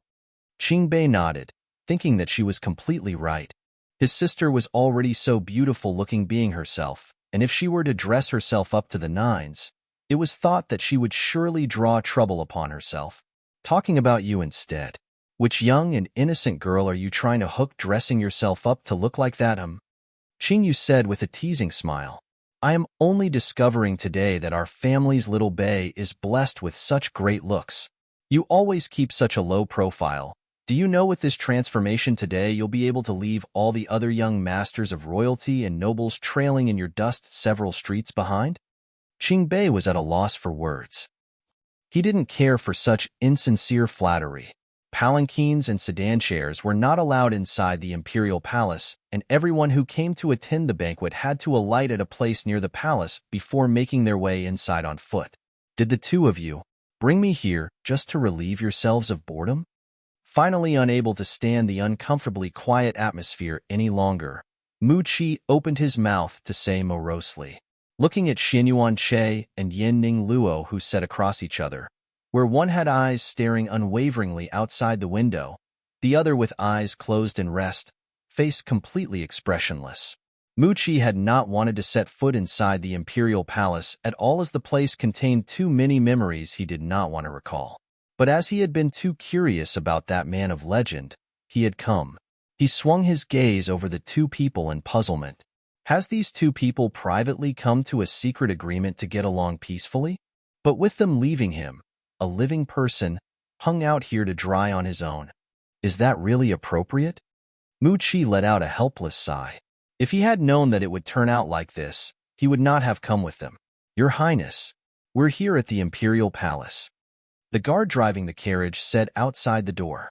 Xinyuan Che then opened his eyes, where a glint flashed very briefly, but faded away in a blink. But Mu Qi had seen it clearly, completely besotted with cultivation as he had thought. He was even cultivating while his eyes were closed on the journey. From the way things looked now, it was thought that he was going to have to suffer big time in future. Chapter 43. 2. Imperial Banquet. Yin Ning Luo similarly turned her gaze back from outside, and her eyes inadvertently met with Xinyuan Che ink black ones, but the latter was already getting off the horse carriage and then extending his hand out towards her, looking like he wanted to help her off. Yin Ning Luo was clearly a little startled, but she did not hesitate too long before she offered up her hand to let Xinyuan Che help her off the horse carriage. That should be the one and only time those two people had come into such intimate physical contact over so many years. It's His Highness the Crown Prince and Princess Ningfeng. They really look so compatible together. At that moment, the young masters and young misses from the various noble families were also arriving, and when they saw the couple getting off from the carriage hand in hand, they all then let out gasps of envy and approval. Xinyuan Che was wearing a suit of pale gold palatial dress, a highly lifelike four-clawed golden dragon embroidered upon it. He had a tall and well-built body, and the man with such high prospects was at the moment absolutely oozing with the strongly irrefutable noble and authoritative air as the crown prince of a kingdom. Hence, even though he already had his beau right by his side, he had nevertheless still attracted the admiration of countless chamber maidens there. "Let's go." Xinyuan Che had not noticed any of those strange gazes at all, and he went on to mutter something indifferently to Yinning Luo before the two of them went in through the palace gates one after the other. Inside the palace annex, Yu Xian Yin had already organized her things. She absolutely adored the color blue, and that was why the clothes she wore were always all blue. But the color also suited her very well, mischievous and quick-witted like a sprite. "Ajin, where is Big Brother Yili?" Yu Xian Yin asked when she saw the lad standing outside by the door. Ajin smiled gently and replied, "His Highness is waiting for you." Yu Xian Yin revealed a sweet smile upon hearing that, and the moment she stepped out, she saw a man standing there with his hands behind his back, his dark red brocade robe in contrast against the full head of silver hair, a sight filled with an indescribable kind of beauty. A great number of cherry blossom trees had been planted in the palace annex. It was a scenery that one would not be able to see in the Water Edge Kingdom, as such plants were not able to grow in places where there was extreme changes to its weather. A breeze blew in, stirring up the man's long silver hair and his broad sleeves, and blowing off a countless number of flower petals to scatter and fall from the branches, landing upon his hair and his clothes. He raised his head up slightly, and a single petal fell right upon that set of dark red lips. In that instant, it was just so breathtakingly beautiful. Both Yu Xian Yin and Ajin behind her were caught in a daze, gazing at that sight. Ever since Qing Yili had appeared in the Water Edge Kingdom, he had been wearing that mask. No one had ever seen his real face, but with the elegant and noble air that emanated from him and that mysteriously profound cultivation he possessed, his countenance would surely be anything but ordinary. The rumors said that his looks were hideous, and that was why he did not dare reveal his face before people. But that was also because no one had really come to interact with him closely before. There were some kinds of people who were able to make you disregard and ignore all other external factors, but just cause a person to be shaken to the core by his very being. And Qing Yili was unmistakably just that kind of a person. No one knew his heart, and hence, there was always a certain desolate bleakness about him, a cold indifference that seemed to isolate himself, pushing others 1,000 miles away. Everything anyone saw him like that, one just could not help but unconsciously feel their heart wince with pain for this powerful, but lonely man. Yu Xian Yan's eyes grew inexplicably red-rimmed watching him and could not help but break that rather sad and depressing atmosphere by opening her mouth to call out, "Big Brother Yili, you must not be sad. You will surely find that big sister." She was thinking that Big Brother Yili must be feeling so sad and dispirited because he had been unable to find that lady in the portrait. Chapter 43. 3. Imperial Banquet. Qing Yili only lowered his head to look at the young lady whose height only reached up to his chest, and he curled up the corners of his lips as he reached his hand out to give her a gentle pat on her head. "What are you thinking of?" Yu Xian Yin was feeling a little confused with that pat on her head. "Isn't it because Big Brother Yili wasn't able to find that big sister that is making you feel unhappy?" Qing Yili smiled slightly but did not explain any further. The several guards who were to escort the guests from the Water Edge Kingdom were already waiting outside the palace annex, and when they saw the guests come out, they all bowed in greeting. "Your Highness, Ninth Princess," Qing Yili acknowledged indifferently, and then went forward on his own in front. In a suit of deep red, a head of silver hair aflutter, the wolf-shaped mask mysterious and sinister, his entire person exuded an incredibly carefree aura. Yu Xian Yin took the initiative to go forward to stand beside him, with everyone else falling in line behind. The entire line of people immediately turned to look like accessories to the two in front. The palace annex to the Imperial Palace was merely only a distance of slightly more than 10 steps away. The banquet was about to begin, and it would be just right to go there now. Qing Yili had never liked to wait for people, and so he had chosen to be the person people waited for. The Imperial Palace's Grand Hall was already filled with people, the men and women folk seated at separate tables, their seating arrangements naturally based on the hierarchical order of seniority and rank. The emperor upon the dragon's seat looked very young, a certain sense of righteousness between his brows, already imposing without anger in them. Directly below him to his left were the seats of the Duke of Eternal Peace Yen Su and the Crown Prince Xin Yuanche, while on the right was the left Prime Minister Yu Qinghai and High General Imo Yuanwei, who had served a few generations of emperors. Lined up right after were several of the princes and princesses just around 10 years of age, and then some of the more prominent aristocrats and senior ministers. Right at the end, then came the family members of the nobles. The top prodigy, the most talented young lady Yen Ning Luo, was naturally seated at the leading seat, and seated beside her was the left Prime Minister's family's young Miss Yu Xiaoning. Surrounding them were some pampered young misses who came uninvited to fawn and curry favor. Yen Ning Luo's expression was cold and apathetic, her eyes scanning across the grand hall sweepingly. Is he not here yet? That must be it. With such a revered and honored identity, coming a little late is to be expected. She will definitely see him in time. Thinking about that, the highly tensed string in her heart then slightly relaxed. On the other side, Qing Yi Li and his convoy of people had already come to the imperial palace. When they were passing a pavilion in the imperial garden, the sound of people talking suddenly reached them. By that time, all the guests should already have reached, and the palace maids and servants should have been summoned into the grand hall to serve the guests. There shouldn't be anyone here anymore. Qing Yili did not bother himself with it, and he raised his foot to continue his way forward. And it was only after they had walked a good distance away that two figures suddenly shot out from within the darkness. One of them was covered up entirely in a large loose hooded cape, and only that deathly pale white chin could be faintly seen, strange and terrifying. The man beside that figure similarly possessed a deathly pale complexion, his lifeless eyes looking like those of a marionette that was being controlled. His lips then opened and enunciated haltingly, "Someone seems to have noticed us just now. Heh. There are quite a number of crouching tigers and hidden dragons in this place." The person under the hooded cape sneered. "We don't need to bother about that person yet. Didn't you say that you sensed the presence of the person who wounded me?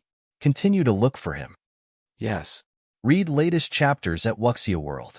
EU, announcing the arrival of the Water Edge Kingdom's Duke of Vast Seas and the Ninth Princess. A clear voice raised up outside the doors, reverberating within the vast palace hall, and the sounds of voices raised in revelry suddenly stopped in an instant. The Green Waves Emperor on the topmost seat also sat up, his eyes looking straight at the doors. Only a small number of people present had ever seen the Duke of Vast Seas, and most of them have only heard how legendary he was, almost like a god, but have never laid eyes upon the actual person before. The moment had finally come that they would be able to see this man whose rumors about him were almost legendary, and the people's hearts were all unbelievably excited and were almost quivering.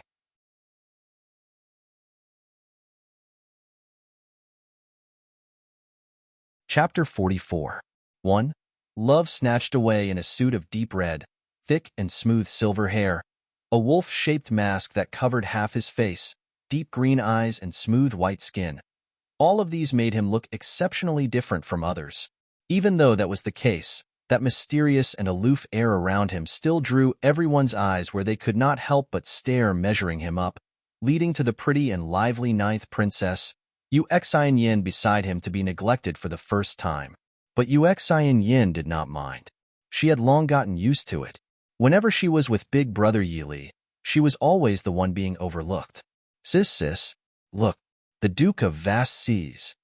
The lad's slightly excited voice awoke in the almost half-asleep Qingyu. She rolled her eyes at him.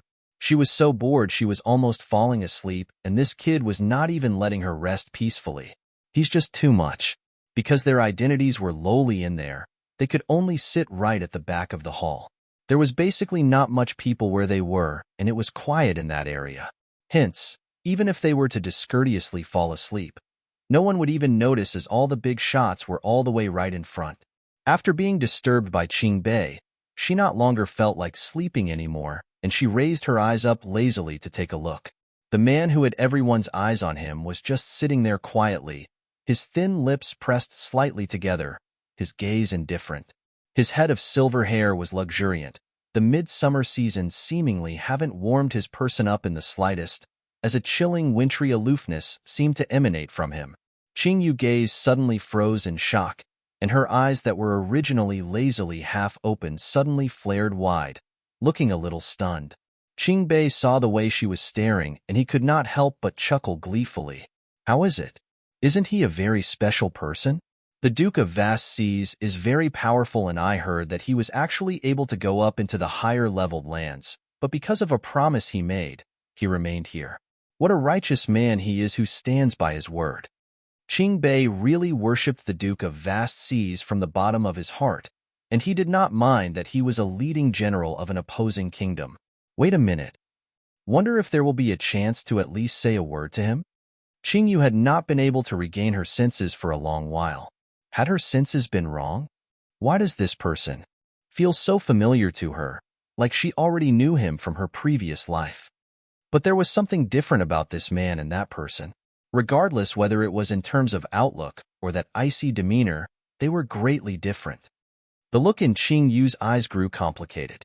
Could he have been reborn as a completely changed person like she had? No, there couldn't possibly be so many coincidences.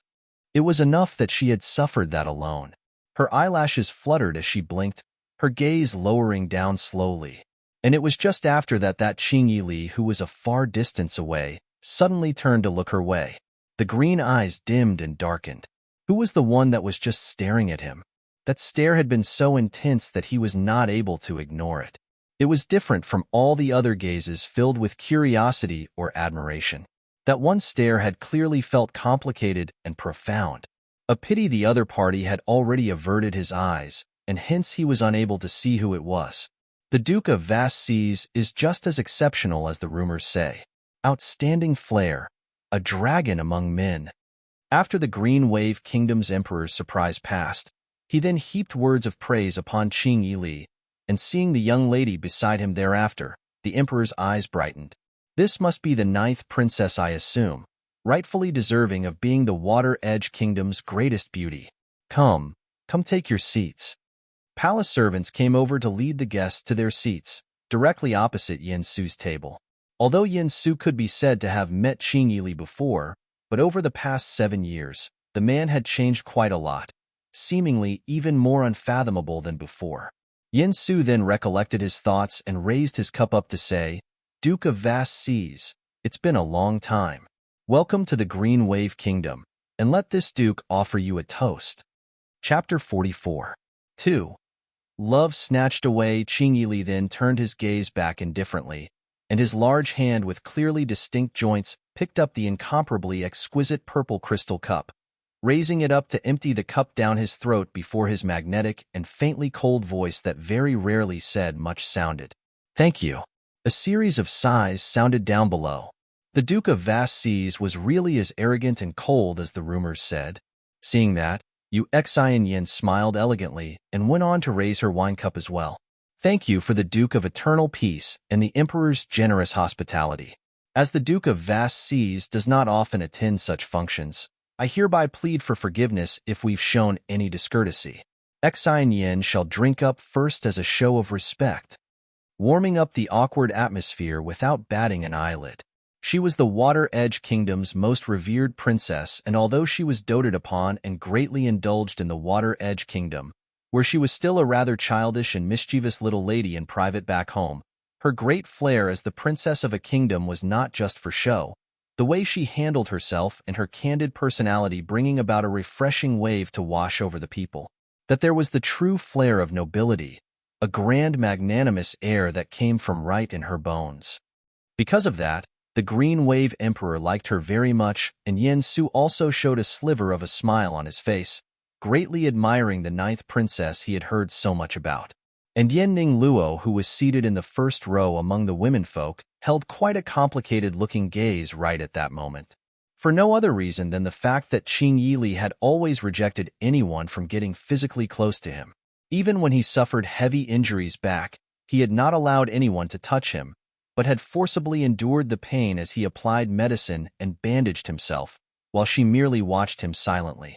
But at that very moment, That Yuxian Yin was however seated right beside him, smiling brightly like a flower. Then, towards Yuxian Yin, his feelings were different. That little princess personality is rather great. Qingyu lowered her head to take a sip of fruit wine, as she said distractedly. From the moment earlier when she saw the Duke of Vast Seas appear, her mind had been a little chaotic. Although she knew that it was completely impossible, she still could not help having her thoughts run wild. The lad beside her was however too excited and did not notice anything peculiar as he whispered softly to her. The Duke of Vast Seas really has a great commanding presence. I admire him so much. No matter how aloof and arrogant he was, Qingbei felt that that was how a powerful figure should act. Qingyu shook her head helplessly, her chin resting in her palm, looking highly bored and lazy. Suddenly, goosebumps rose up all over her body, as an incredibly strange and sinister feeling flashed very briefly past her. A shiver ran down her spine and her originally lazy posture immediately straightened, causing Qingbei to jump as he quickly asked, "What's wrong, sis?" "Nothing.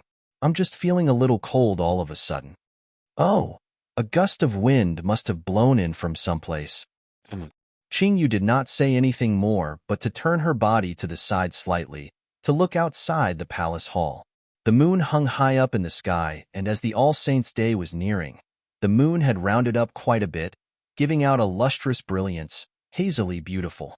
Just outside the hall, a row of very tall, towering trees reached towards the clouds, looking like they were almost reaching the moon, cast several faint shadows. It was very quiet outside, and not even the sound of the wind could be heard, where the trees' branches stood stock still, not moving in the slightest. But just a moment ago, she had clearly felt a chilly gust. Could she be mistaken? Her senses have always been highly accurate. It was better to be a little more wary. Up above, the Green Wave Emperor and several of the high-ranking ministers were chatting with Qing Yili and his group, discussing about the friendly relations between the two kingdoms. They had done enough of the perfunctory pleasantries, and it was time to get into the main topic. Chapter 44. 3. Love snatched away. It is said that the 9th princess came here this time for matchmaking, but wouldn't the 9th princess name alone draw countless young and talented to want to become the Water Edge's 9th son-in-law? It then makes me wonder whether the princess has someone you have in your heart within our Green Wave Kingdom. The Green Wave Emperor's face was highly benevolent, but he actually had some others' thoughts in his heart. Even if the other party had no intention of starting a war with them, they had surely come here with an aim to taunt and challenge them. He did not believe that the Water Edge Kingdom would do something as senseless as to come 1,000 miles all the way to the Green Wave Kingdom just for leisurely sightseeing and fun.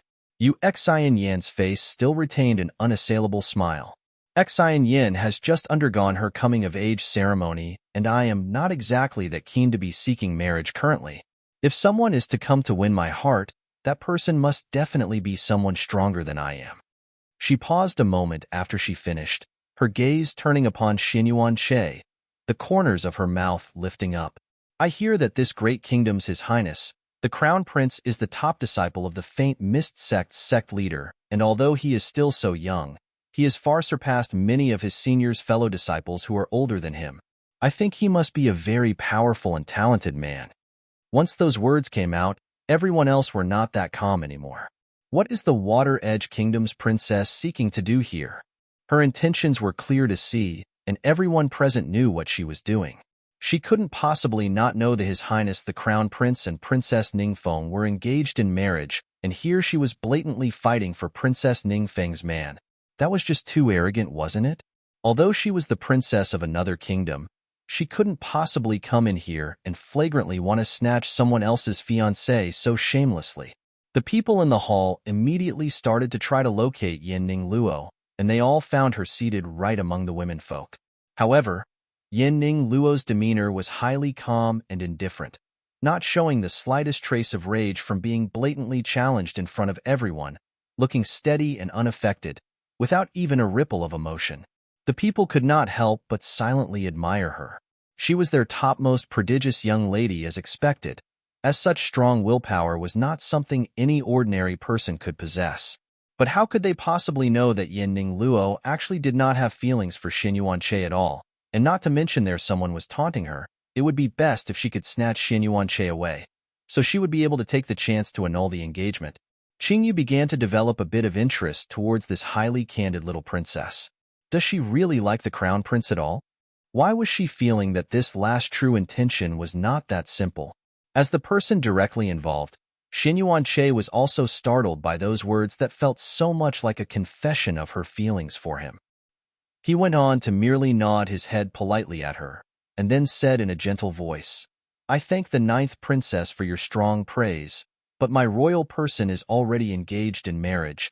The rejection was already clear through his words, which also caused all the other ladies who harbored fantasies about Xin Yuanche to have their little hearts broken to pieces onto the ground. With the crown prince so deeply in love, it was thought that they all would not stand a chance at all. However, Yu Xian Yin just smiled, seemingly completely unaffected. "I know that. So, I only have one request to make, that I hope His Majesty the Emperor would grant." I wonder what the 9th princess request is?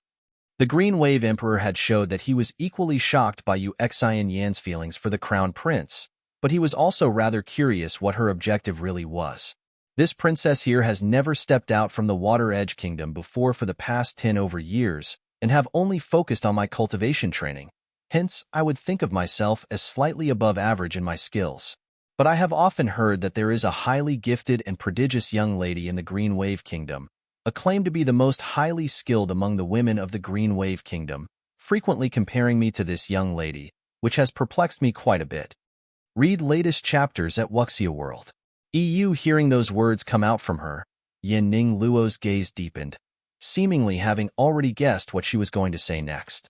As expected, Yu Xian Yan's next statement that was delivered with a disarming smile said, "I am also very curious, between me and this prodigious young lady in this great kingdom, who stands a notch higher. Hence, I have come here to issue a challenge to her."